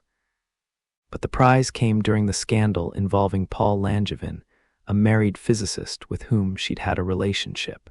Some members of the Swedish Academy wanted to deny her the prize due to the scandal, arguing that her personal morality should disqualify her scientific achievements. The fact that she received the prize despite this opposition is notable, but the scandal itself reveals the double standards women faced. Male scientists' personal lives rarely affected their professional standing. Einstein had multiple affairs without facing similar professional consequences. But Marie Curie, as a woman, was expected to maintain perfect moral behavior, and deviations were seen as reflecting on her scientific credibility. She attended the prize ceremony despite being ill and under intense public scrutiny, then returned to France to recover from both physical and emotional exhaustion. Marie Curie's 2 Nobel Prizes, one in physics, one in chemistry, stand alone in Nobel history. No other person has won prizes in 2 different scientific fields, male or female. Yet for decades after her deaths in 1934 from aplastic anemia, likely caused by radiation exposure, she remained the only woman to have won a science Nobel Prize. The second woman wouldn't win a science prize until 1935, and the pattern of extreme rarity would continue for decades. The case of Rosalind Franklin represents perhaps the most famous example of a woman's contributions being overlooked. Franklin was a brilliant X-ray crystallographer working at King's College London in the early 1950s. Her images of DNA, particularly Photo 51, provided crucial evidence for the double helix structure. But Franklin worked in an environment of sexism and professional rivalry. Maurice Wilkins, her colleague, showed her data to James Watson and Francis Crick without her permission or knowledge. Watson and Crick used her work to build their model of DNA structure. When the 1962 Nobel Prize in Medicine was awarded for the DNA structure discovery, it went to Watson, Crick, and Wilkins. Franklin had died in 1958 of ovarian cancer, possibly related to radiation exposure from her crystallography work. The Nobel rules prohibited posthumous awards, so she couldn't have been included even if the committee wanted to. but evidence suggests she would have been excluded anyway. Watson's memoir, The Double Helix, portrayed Franklin negatively, dismissing her contributions and focusing on her personality and appearance rather than her scientific abilities. The three-person limit for Nobel Prizes has particularly affected women because collaborative science often involves more than three people, and women's contributions to collaborations have historically been minimized or overlooked. When prizes are awarded, the senior investigators or lab heads, traditionally men, get recognized while junior researchers or those in supporting roles, often women, are forgotten. This pattern has perpetuated gender inequality, even as women's participation in science has increased. The numbers are stark. Between 1901 and 2024, over 900 individuals won Nobel Prizes in science, literature, economics, and peace. Fewer than 60 were women. In the science category specifically, the numbers are even more skewed. The Physics Prize, in over 120 years, has been awarded to only 5 women. The Chemistry Prize to 8 women. The Medicine Prize has been more equitable, with 13 women winners, though this is still less than 5% of total medicine laureates. Some of these women scientists had to wait decades for recognition. Barbara McClintock won the Medicine Prize in 1983 for discovering genetic transposition, jumping genes that can move within genomes. But she'd made this discovery in the 1940s and 1950s. Her work was initially dismissed by the scientific establishment, partly because it didn't fit prevailing theories, and partly because she was a woman working independently rather than as part of a major research institution. It took 30 years for the field to catch up to her insights, and for her contribution to be properly recognized. Dorothy Hodgkin won the Chemistry Prize in 1964 for determining the structures of important biochemical substances using X-ray crystallography, including insulin, penicillin, and vitamin B12. Her work was a technical masterpiece, solving structures of unprecedented complexity. Yet she faced constant barriers throughout her career, denied fellowships and positions that less accomplished male colleagues received. She once wrote that it was like running against the wind to pursue science as a woman. Gertrude Alien shared the Medicine Prize in 1988 for developing drugs using innovative methods. She'd been unable to get an assistantship for graduate school in chemistry because she was a woman, and worked for years as a laboratory assistant while taking classes part-time. Her eventual success in developing drugs to treat leukemia, gout, organ rejection, and herpes came despite systematic discrimination that would have ended many careers. Rita Levi-Montalcini won the Medicine Prize in 1986 for discovering nerve growth factor, a protein crucial for neural development. She conducted some of her early experiments in a makeshift laboratory in her bedroom during World War II, when as a Jew in fascist Italy, she was barred from academic positions. Her persistence in the face of both antisemitism and sexism exemplified the extraordinary barriers that women and other marginalized scientists had to overcome. The recent increase in women science laureates reflects genuine changes in women's participation in science, but the pace remains slow. Between 2000 and 2024, women won science prizes at a slightly higher rate than in previous decades, but still represented less than 10% of laureates. The pipeline argument that women will win more prizes once there are more women in science doesn't fully explain the gap. Women now earn roughly half of science PhDs in many countries, yet their representation among Nobel winners remains minimal. Part of the explanation lies in the time lag between discovery and recognition. Nobel Prizes often honor work done decades earlier, meaning the current laureates reflect the demographics of science 20, 30, or 40 years ago, when women were even more underrepresented. But this explanation only goes so far. Women working in the 1970s and 1980s, when the current crop of laureates often made their key discoveries, still face lower recognition rates than their male colleagues. The systemic biases that affected women in science throughout the 20th century continue in subtler forms. Women are less likely to be nominated for prizes, less likely to be senior authors on key papers, less likely to be remembered as lead contributors to collaborative work. They face interruptions to their careers for childcare that men typically don't experience. They receive less credit for ideas generated in collaboration with male colleagues. These patterns, documented by sociological research, affect who gets recognized with the ultimate prize. Beyond gender, the Nobel Prize has had significant geographic and cultural biases. For its first several decades, laureates were overwhelmingly European or American. The first Asian laureate was Rabindranath Tagore in literature in 1913. The first African laureate was Albert Luthuli for peace in 1960. African Americans won peace prizes starting with Ralph Bunche in 1950, but didn't win a science prize until 1964 when Dorothy Hodgkin, who had spent part of her career in Cairo. And not until decades later did Black American scientists win science prizes. These geographic patterns partly reflected where scientific research was concentrated. Europe and North America dominated scientific infrastructure, funding, and education for most of the 20th century. But they also reflected whose work was noticed, whose contributions were considered significant, and who had access to the networks that generated Nobel nominations. Scientists from developing nations, working with fewer resources and less institutional support, remained largely invisible to Nobel committees. The Economics Prize has shown similar patterns. The prize has gone overwhelmingly to American economists, particularly from elite universities. This reflects both the dominance of American economics departments and the prize committee's particular theoretical preferences.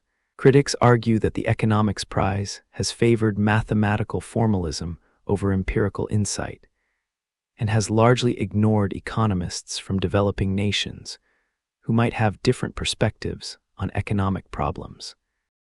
Recent years have shown some progress toward diversity. The 2018 Physics Prize went to Donna Strickland, only the third woman to win physics after Marie Curie and Maria Goeppert-Mayer. The 2020 Chemistry Prize went to Emmanuel Charpentier and Jennifer Doudna for developing CRISPR gene editing, marking the first time two women shared a science prize without male co-winners.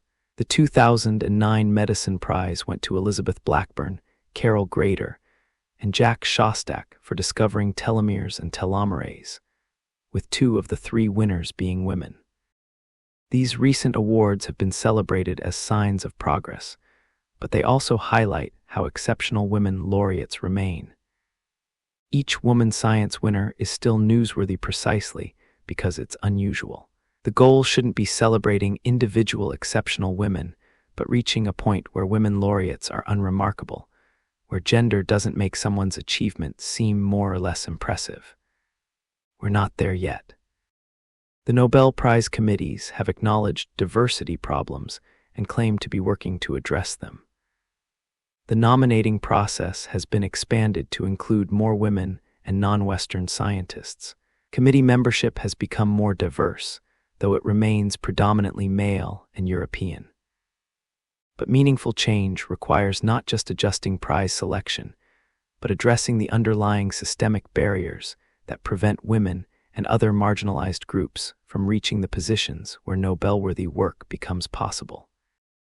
Marie Curie's legacy is complicated. She proved that women could do extraordinary science and win the highest recognition. But she also remained for decades an isolated exception, proof of what women could achieve without leading to systematic change in women's opportunities.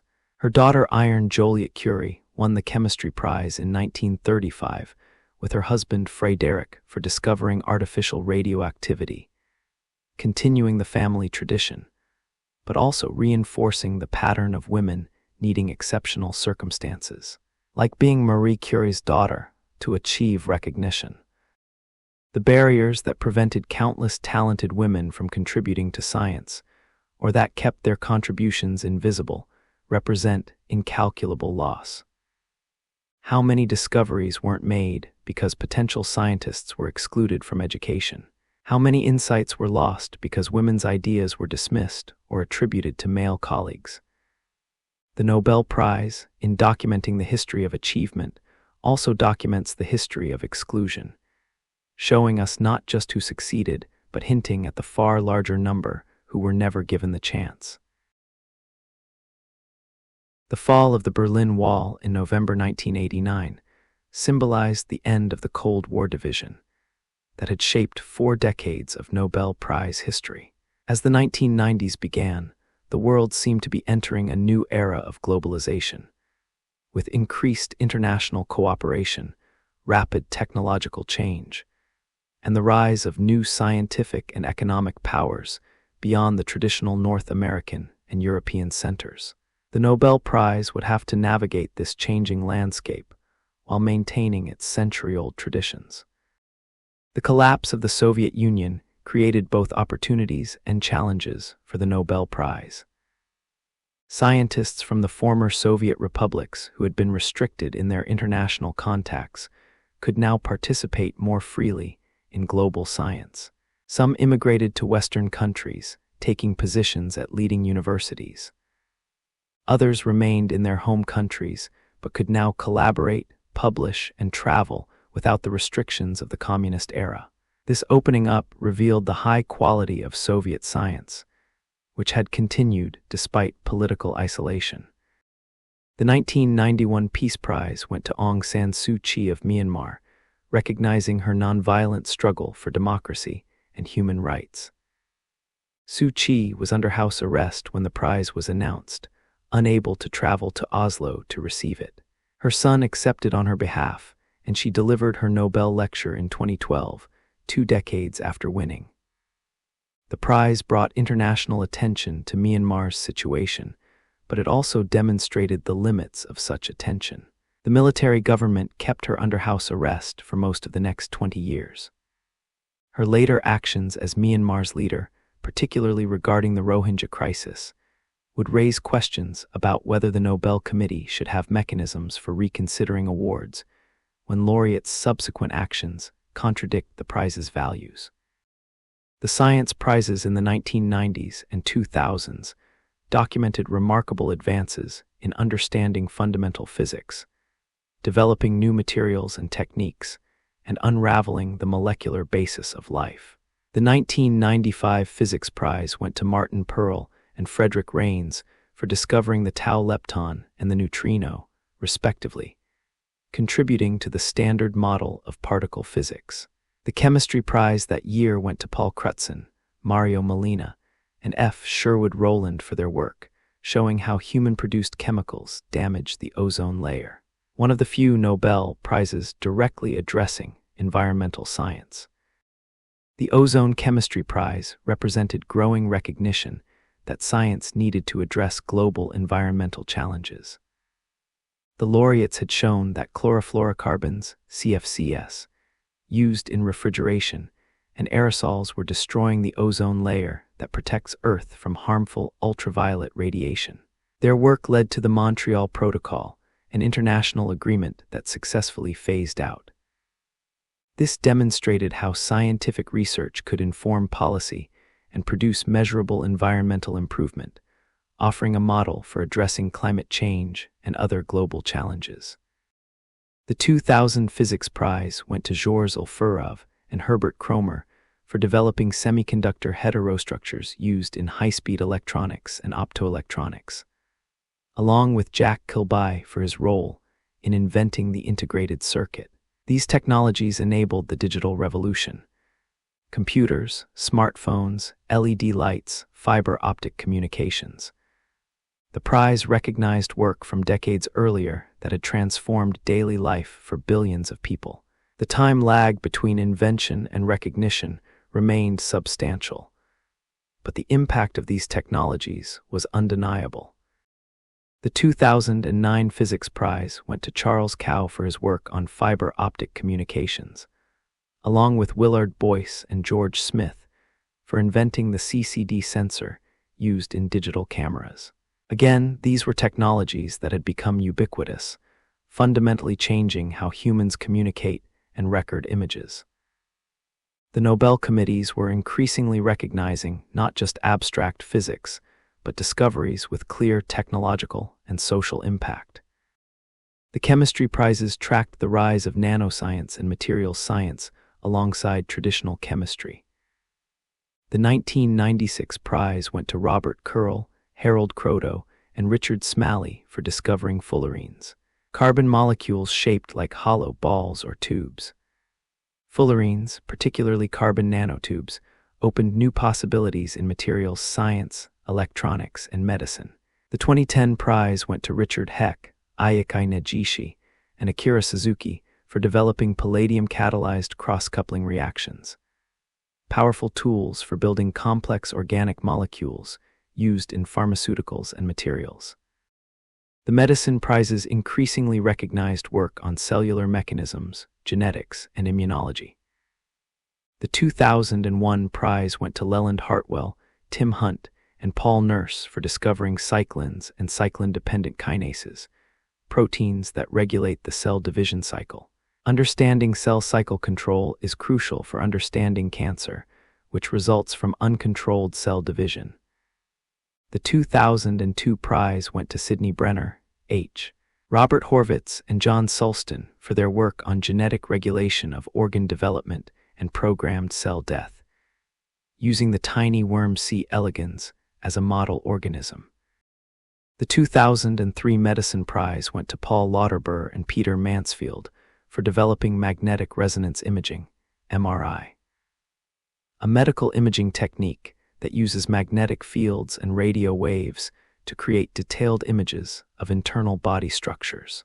MRI transformed medical diagnosis without using ionizing radiation like X-rays and CT scans. The prize demonstrated how physics advances. Understanding nuclear magnetic resonance could translate into medical breakthroughs with enormous practical benefit. Genomics became a major theme in both medicine and chemistry prizes. The human genome was fully sequenced in 2003, the culmination of an international effort that began in 1990.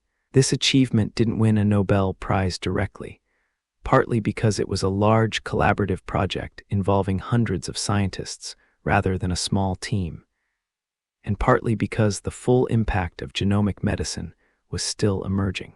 But subsequent prizes recognized tools and techniques that made genomics possible. The 2020 Chemistry Prize went to Emmanuel Charpentier and Jennifer Doudna for developing CRISPR-Cas9, a method for genome editing. CRISPR allows precise changes to DNA sequences, enabling research into gene function and potentially treating genetic diseases. The prize came unusually quickly after the initial discovery in 2012, reflecting the technique's immediate and revolutionary impact on biology. It also marked the first science prize awarded to two women without male co-recipients, a historic moment that received significant attention. The CRISPR Prize also sparked ethical discussions. Genome editing raises profound questions about human enhancement, designer babies, and the appropriate limits of human intervention in our own genetics. In 2018, Chinese scientist He Jiankui claimed to have created the first gene-edited babies, using CRISPR to modify embryos before implantation. The scientific community overwhelmingly condemned this work as premature and unethical. The Nobel Prize for CRISPR honored the tool's development, but couldn't resolve the ethical questions about its use. The 2018 Medicine Prize went to James Allison and Tasuku Honjo for discovering cancer therapy by inhibiting immune checkpoint proteins. Their work showed that cancers evade the immune system by activating checkpoint proteins that turn off immune responses, and that blocking these checkpoints allows the immune system to attack tumors. Checkpoint inhibitor drugs have revolutionized treatment for some cancers, producing durable remissions in patients who previously had no good options. The prize recognized a direct translation from basic research to life-saving treatment. The Literature Prize in the modern era has made increasingly eclectic choices, expanding the definition of literature in ways that have sometimes generated controversy. The 2004 prize went to Alfred Jelinek, an Austrian writer whose experimental fiction and feminist themes were controversial even in the literary community. The 2016 prize went to Bob Dylan for having created new poetic expressions within the great American song tradition.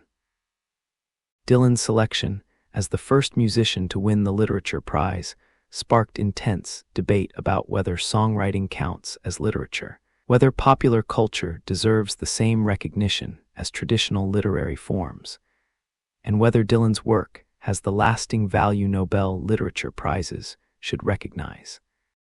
Dylan's response to the prize was characteristically enigmatic. He didn't immediately acknowledge the award, remaining silent for 2 weeks before finally accepting. He didn't attend the ceremony, sending Patti Smith to perform one of his songs instead. He eventually delivered his Nobel lecture months late, recorded as a long, rambling reflection on literature and music. The unconventional response felt appropriate for an unconventional choice, but it also raised questions about whether laureates have obligations to the Nobel institution once they've accepted the prize. The 2018 Literature Prize was postponed entirely due to a scandal within the Swedish Academy. Jean-Claude Arnault, husband of Academy member Katarina Frostenson, was accused of sexual assault and of leaking prize winners' names in advance. The scandal divided the Academy, with some members resigning in protest and others defending the institution's handling of the allegations. For the first time in decades, no Literature Prize was awarded in 2018, with 2 prizes awarded in 2019 to cover both years. The scandal revealed the insular nature of the Swedish Academy and raised questions about transparency and accountability. Unlike the Science Prize committees, which consist of active researchers who understand current work in their fields, the Swedish Academy is a small, self-perpetuating body of writers, critics, and cultural figures who serve for life. This structure made it difficult to address problems or adapt to changing literary landscapes. The scandal forced internal reforms, but questions remain about whether an 18-member Swedish institution should have such outsized influence on global literature. The Peace Prize continued to make controversial choices. The 1994 prize went to Yasser Arafat, Shimon Peres, and Yitzhak Rabin for their efforts toward peace in the Middle East following the Oslo Accords. The inclusion of Arafat was particularly controversial, with critics noting his past association with terrorism. Rabin was assassinated in 1995 by an Israeli extremist opposed to the peace process. The peace process itself eventually collapsed, raising questions about whether the prize had been premature. The 2009 Peace Prize went to Barack Obama, awarded less than 9 months into his presidency, for his extraordinary efforts to strengthen international diplomacy and cooperation between peoples. The choice was widely seen as aspirational rather than recognizing concrete achievements. Even Obama seemed surprised, acknowledging in his acceptance speech that he felt the prize was a call to action rather than recognition of accomplishments. Critics noted that Obama was conducting 2 wars and expanded drone strikes while receiving the Peace Prize, highlighting the difficulty of judging sitting political leaders. The 2021 Peace Prize went to Maria Ressa and Dmitry Muratov, journalists from the Philippines and Russia, respectively, for their efforts to safeguard freedom of expression. This choice acknowledged journalism's crucial role in democracy and the dangers journalists face in authoritarian systems. Both laureates continued facing harassment and threats after winning, demonstrating that Nobel recognition doesn't necessarily provide protection. The Economics Prize has consistently generated controversy as the youngest and most disputed Nobel category. Critics argue that it gives unwarranted prestige to economics, promoting it to the level of physics and chemistry when economics is a social science with less predictive power and more ideological content. Some note that Alfred Nobel didn't endow this prize, making its association with his name misleading. Supporters counter that economics deserves recognition as a rigorous field that addresses important questions about human welfare and societal organization. The 2019 Economics Prize went to Abhijit Banerjee, Esther Duflo, and Michael Kremer for their experimental approach to alleviating global poverty. Duflo became only the second woman to win the Economics Prize.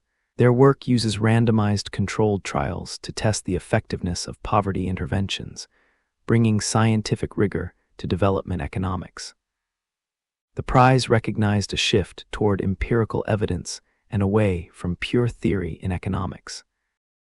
The modern Nobel Prize has become more diverse in some ways while remaining stubbornly homogeneous in others. Geographic diversity has increased slightly, with more Asian scientists and occasional African and Latin American laureates. But European and North American institutions still dominate, reflecting continued concentration of research resources.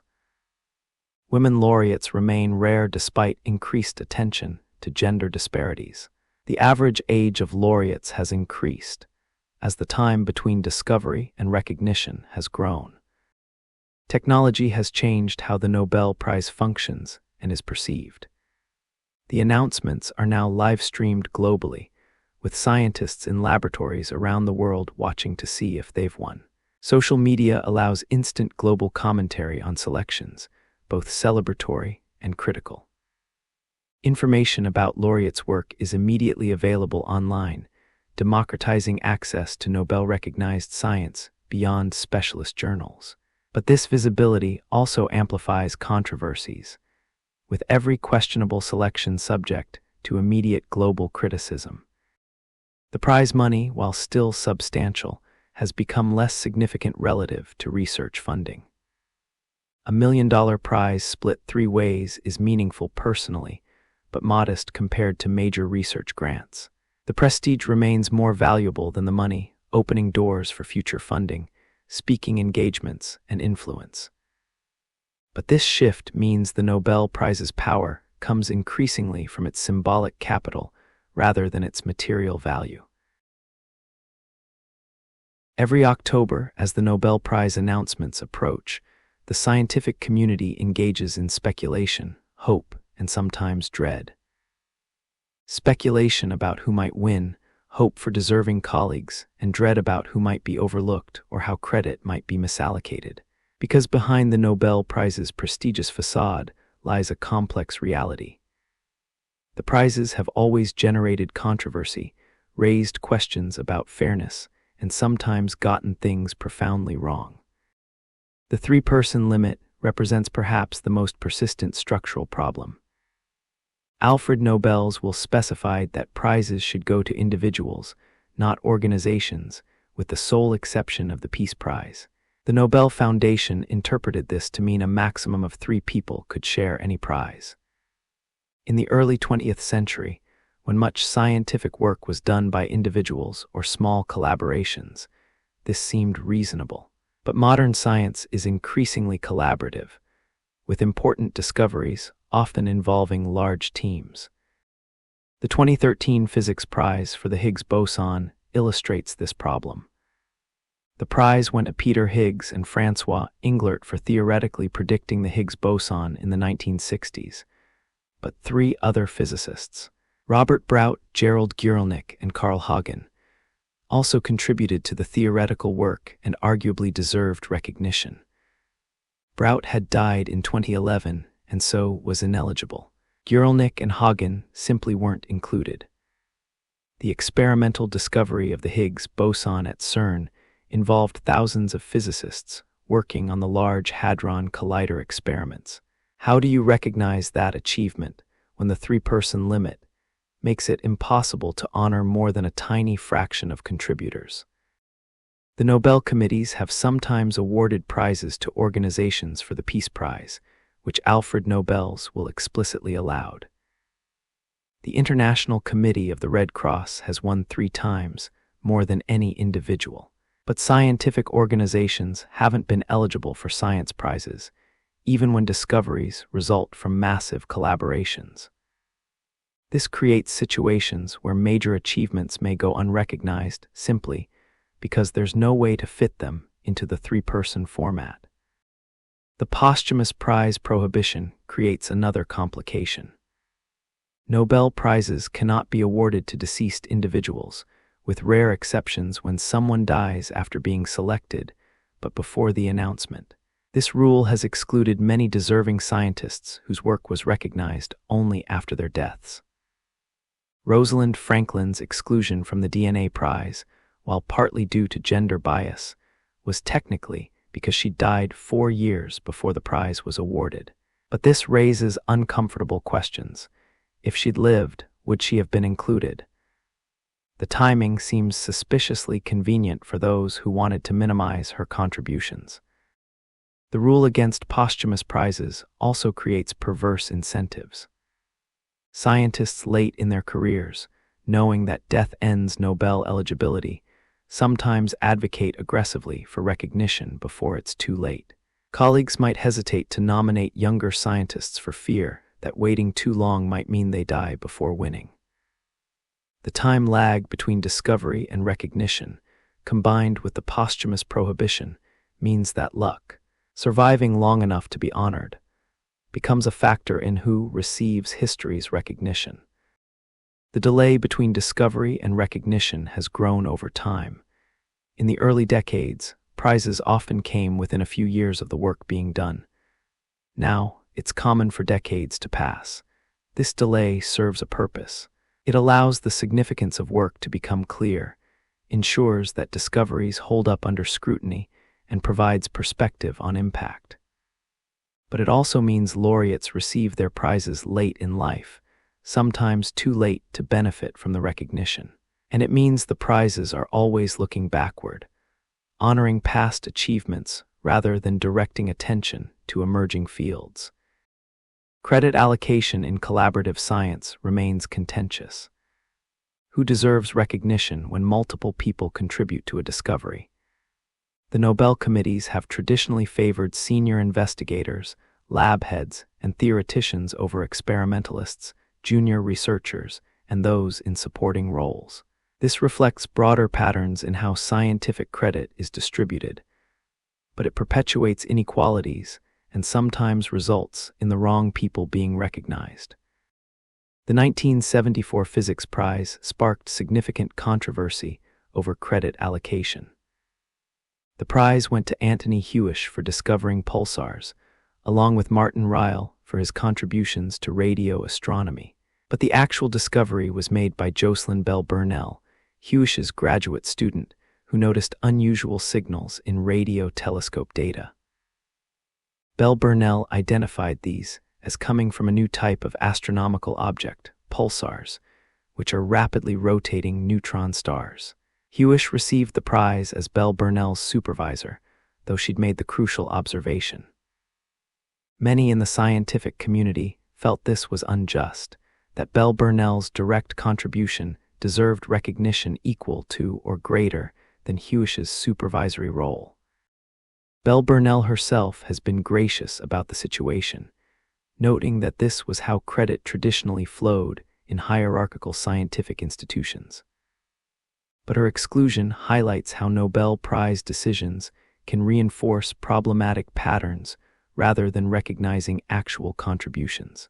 Graduate students and postdoctoral researchers do much of the hands-on work in laboratories, but their supervisors typically receive the credit and recognition. Political considerations have influenced some prizes in ways the committees might not acknowledge. The Pasternak and Solzhenitsyn Literature Prizes were clearly political statements, challenging Soviet censorship and repression. The peace prizes to dissidents like Andrei Sakharov, Aung San Suu Kyi, and Liu Xiaobo served similar functions, using Nobel prestige to protect and publicize oppressed individuals. These choices might be morally justified, but they demonstrate that prizes cannot be purely apolitical objective recognitions of merit.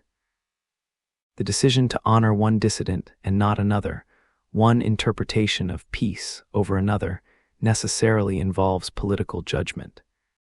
Some Nobel Prizes have aged poorly as laureates' later actions or emerging historical evidence complicates their legacies.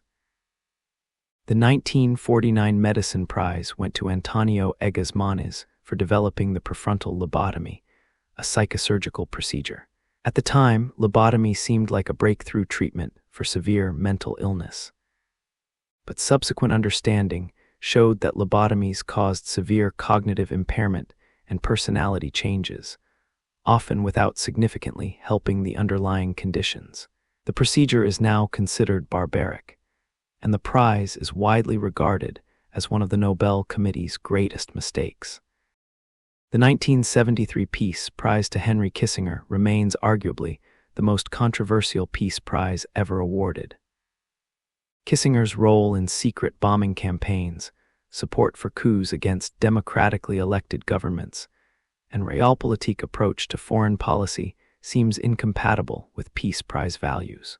Leduc's refusal of the prize, noting that peace hadn't actually been achieved in Vietnam, highlighted the award's prematurity. The fact that 2 committee members resigned in protest was unprecedented. More recently, Aung San Suu Kyi's Peace Prize has become complicated by her actions as Myanmar's de facto leader. Her silence and apparent complicity in the military's persecution of the Rohingya Muslim minority shocked those who'd celebrated her as a democracy icon.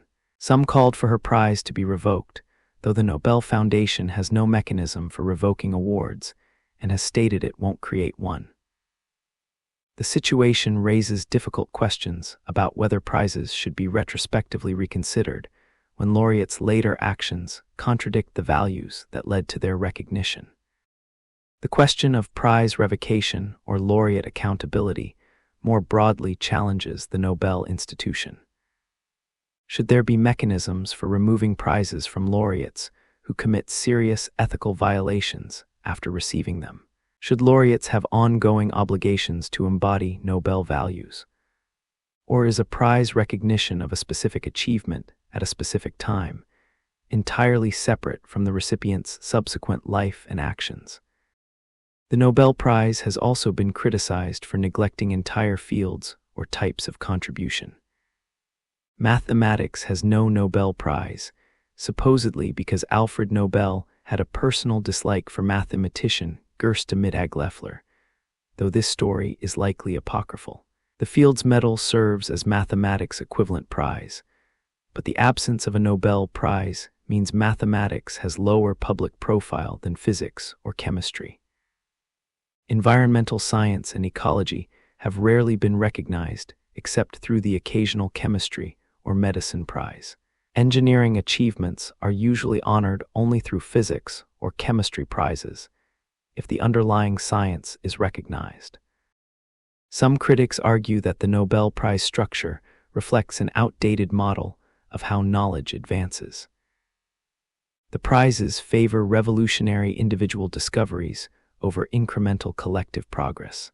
They prioritize pure research over applied work, though this distinction has become less clear over time. They recognize achievement in traditional disciplines while struggles with interdisciplinary work don't fit neatly into existing categories. The Economics Prize faces particular criticism as a category that legitimizes one particular approach to understanding human behavior while marginalizing others. Critics note that the prize has favored mathematical formalism and free market economics, while largely ignoring heterodox approaches, institutionalist economics, or perspectives from developing nations.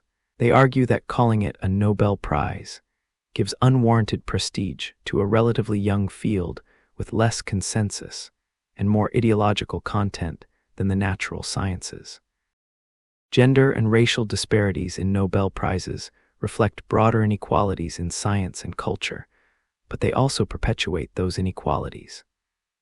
When students see that almost all Nobel laureates are white men, it sends a message about who belongs in science, whose work matters, and whose achievements will be recognized. The Nobel Prize's historical patterns have actively contributed to discouraging women and minorities from pursuing scientific careers, even as individual laureates might personally support diversity. The nomination and selection process remains opaque, which prevents some controversies but creates others. The committees don't publish their deliberations for 50 years, meaning we only now learning the full story behind decisions made in the 1970s. This secrecy prevents real-time accountability, but protects committee members from immediate pressure. It allows controversial decisions without immediate justification, but prevents nominees from knowing they were considered. The committees themselves have limited diversity and represent a fairly narrow set of perspectives and institutions. Physics and chemistry prizes are decided by Swedish Academy of Sciences members, predominantly from Swedish institutions. Medicine prizes come from Karolinska Institute members. Literature comes from the Swedish Academy. Only the Peace Prize, decided by Norwegian parliamentarians, has a different structure. This means a small group of people, predominantly from one Nordic country, determine global recognition across multiple fields. Despite all these controversies and complications, the Nobel Prize remains the world's most prestigious honor. Scientists still dream of winning. Writers craft their work with Nobel recognition as an aspiration, even if they'd never admit it publicly. The prize announcements generate global media attention and public interest in science and literature.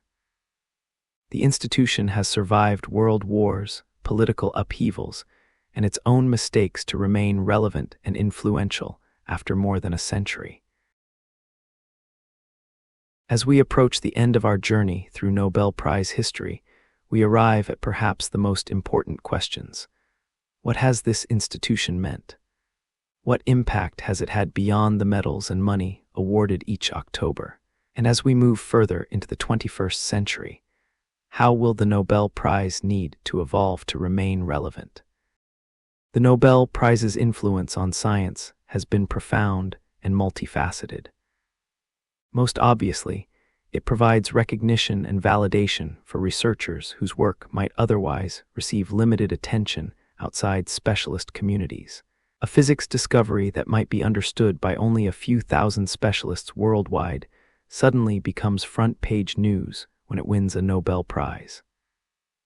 The prize translates specialist knowledge into public recognition, helping society understand what scientists are discovering and why it matters. This translation function serves important purposes. Public funding for science depends partly on public understanding of science's value. When taxpayers see Nobel Prizes going to research that led to medical treatments, new technologies, or fundamental insights about the universe, it helps justify the billions of dollars governments invest in research.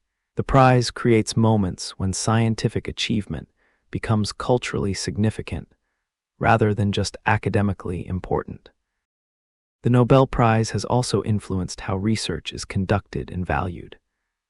Scientists are acutely aware of what kinds of work win Nobel Prizes, and this awareness shapes research priorities, if only subconsciously. Fundamental discoveries are valued over incremental advances. Breakthrough insights are celebrated more than steady accumulation of knowledge. Individual or small team achievements are highlighted over large collaborative projects. These emphases have positive aspects. They encourage ambitious research rather than safe incremental work. But they also have costs, potentially undervaluing the collaborative, cumulative nature of modern science. Universities and research institutions compete to attract Nobel laureates to their faculties, recognizing the prestige and funding opportunities that come with having laureates among their faculty. This creates a kind of academic arms race, with elite institutions offering generous salaries and resources to Nobel winners. The concentration of laureates at already prestigious institutions may reinforce existing hierarchies rather than distributing scientific talent more broadly. A student hoping to work with top scientists increasingly must attend a small number of elite institutions where laureates cluster. The prize money, while less significant relative to research budgets than in earlier eras, still matters, particularly for laureates from less wealthy countries or institutions. A $1 million prize split 3 ways provides roughly $330,000 to each winner. A life-changing sum for many people, if not sufficient to fund major research projects. Some laureates donate their prize money to charity, establish scholarships, or fund research in their fields. Others use it for personal purposes, retire mortgages, or secure their retirement. The money provides material recognition, alongside symbolic honor. The Nobel Prize's impact on literature has been more complicated. The Literature Prize brings international attention to writers who might otherwise remain known mainly in their home countries or linguistic communities. Winning the Nobel Prize typically leads to dramatic increases in book sales, translations into multiple languages, and elevated cultural status. For writers from smaller countries or non-dominant languages, this global recognition can be career-transforming. But the Literature Prize has also been criticized for Eurocentrism, conservatism, and occasional baffling choices. The Swedish Academy's preferences have shaped which kinds of literature receive ultimate recognition, potentially influencing what writers create or publishers promote. The Academy has historically favored traditional forms over experimental work, realist or humanist themes over avant-garde or postmodern approaches, and established older writers over emerging voices. These biases, while gradually changing, have meant that some of literature's most innovative and influential voices never received Nobel recognition. The Peace Prize's impact is perhaps most directly measurable in some cases and most questionable in others. When the prize goes to individuals or organizations engaged in ongoing peace efforts, it can provide protection, funding, and international attention that enables continued work. Andrei Sakharov's Peace Prize, while it couldn't prevent Soviet persecution, provided international platform for his human rights advocacy. Malala Yousafzai's prize amplified her campaign for girls' education globally. The Red Cross's multiple peace prizes helped establish and maintain its role in international humanitarian work. But some peace prizes have been criticized as premature, awarding aspirations rather than achievements. The prize to Barack Obama in 2009, less than a year into his presidency, seemed to anticipate rather than recognize peace efforts. The prize to the European Union in 2012, during the Eurozone crisis and amid growing nationalist movements, seemed tone-deaf to many Europeans who didn't feel their institutions deserved such recognition. These controversial choices suggest the difficulty of judging peace work, which often involves incomplete processes, disputed outcomes, and political complexity that resists easy moral judgments. The Economics Prize remains contentious as the newest and most disputed category. It has undoubtedly elevated economic status, promoting it to perceived equivalence with physics and chemistry. This elevation has had real consequences for how economics is practiced, funded, and perceived by policymakers and the public. Economics departments have become increasingly mathematical and theoretical, partly because that approach has been rewarded with Nobel Prizes. Policy debates increasingly invoke economic theory as if it had the certainty of physics, sometimes inappropriately applying simplified models to complex social realities. Critics, including members of Alfred Nobel's family, have argued that the Economics Prize shouldn't be called a Nobel Prize since Nobel didn't endow it. They contend that associating economics with physics and chemistry gives unwarranted authority to what remains a social science with less predictive power and more normative content than natural sciences. Defenders argue that economic research deserves recognition and that the prize has honored genuine intellectual achievements that have improved understanding of economic behavior and policy. Looking toward the future, the Nobel Prize faces several challenges. The three-person limit increasingly conflicts with modern science's collaborative nature. Large-scale experiments in particle physics, astronomy, and genomics involve hundreds or thousands of researchers. How do you recognize such achievements when only 3 individuals can win? The committees have tried various approaches, honoring theoretical predictions separately from experimental confirmations, recognizing key technology developers, focusing on initial insights rather than full projects. But none fully resolves the tension. The posthumous prize prohibition creates unfortunate randomness in who receives recognition. Scientists who make crucial discoveries but die before their work is recognized are forever excluded, while those who live longer win prizes their deceased colleagues deserved equally. Some have suggested allowing posthumous prizes in exceptional circumstances, or extending the eligibility window so someone alive, when nominated, remains eligible even if they die before the announcement. The delay between discovery and recognition, while serving the purpose of ensuring work's lasting significance, means the prizes are always historical rather than contemporary. By the time work wins a Nobel Prize, it's often decades old, and the field has moved on to new questions. Some have suggested creating separate prizes for recent discoveries, alongside prizes for fundamental long-term contributions, acknowledging both immediate impact and enduring significance. Diversity remains a persistent challenge. Despite increased attention to gender disparities, women remain dramatically underrepresented among laureates. Racial and ethnic diversity is even more limited, partly reflecting historical barriers in science, but also suggesting ongoing biases in who gets recognized for collaborative work. Geographic diversity has improved somewhat, with more laureates from Asian countries, but African and Latin American scientists remain rare among winners. The nomination process could potentially become more transparent and inclusive. Currently, nominations come from previous laureates, academy members, and selected academics, a system that perpetuates existing networks and hierarchies. Expanding the nomination pool might surface worthy candidates from less traditional backgrounds or institutions.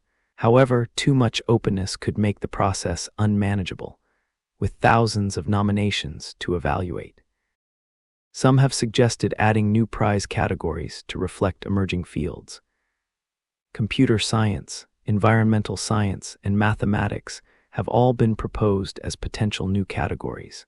But adding categories would dilute the prize's prestige and depart from Alfred Nobel's will.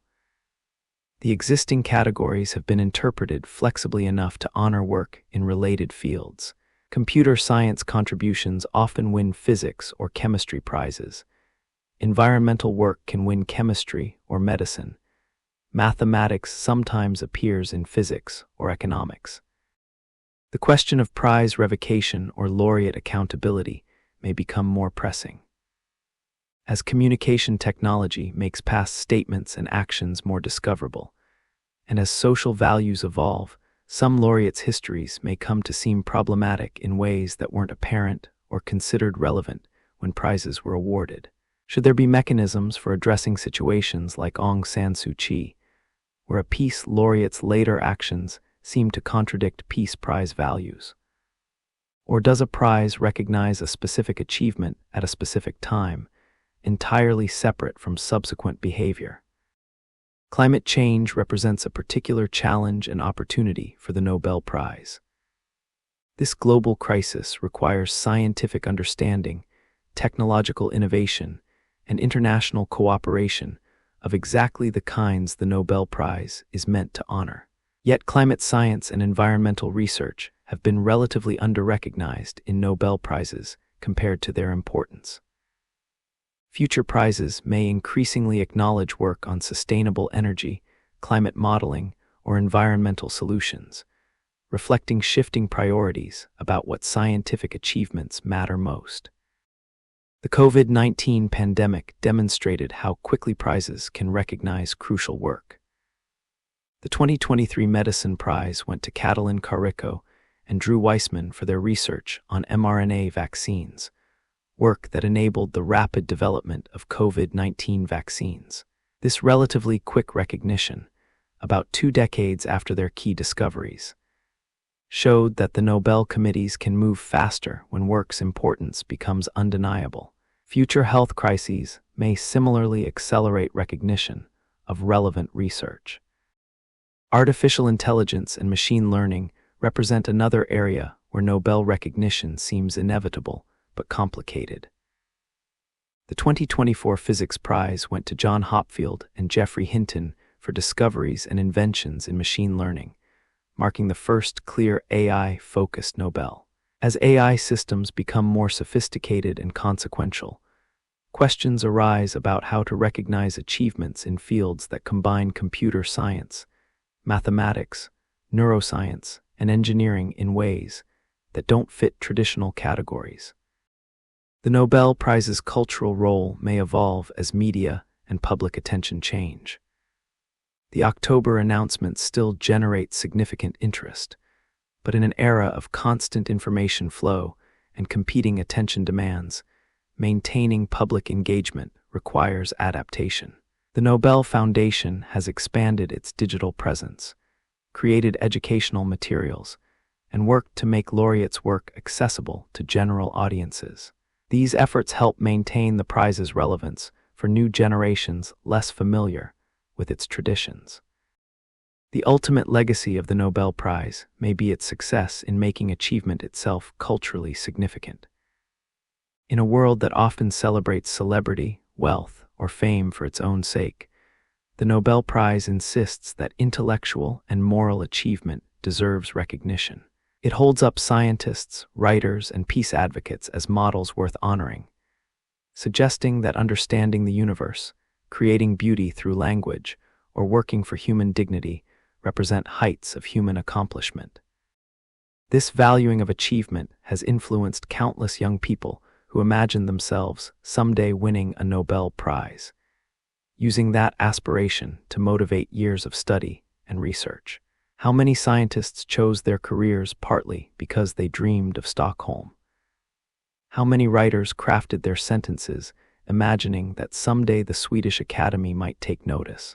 How many peace advocates persisted through difficulty because they'd heard of Nobel laureates who'd done similar work? The prize's inspirational value, impossible to measure but undoubtedly real, may be its most important impact. The Nobel Prize will continue evolving as it has throughout its history. The specific challenges will change, new fields will emerge, social values will shift, global scientific leadership may relocate from current centers to new ones.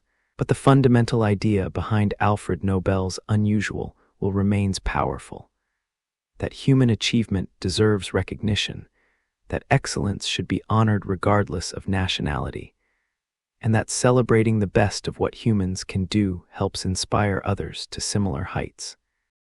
Whether the Nobel Prize remains the world's most prestigious honor a century from now depends on how well it adapts to changing realities, while maintaining the core values that gave it meaning.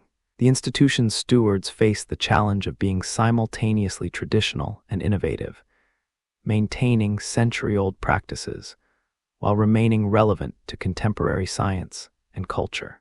It's a difficult balance, but one the Nobel Prize has managed for over 120 years. The next century will tell whether this remarkable institution, born from a dynamite manufacturer's guilt and hope, continues to shape how humanity recognizes its greatest achievements.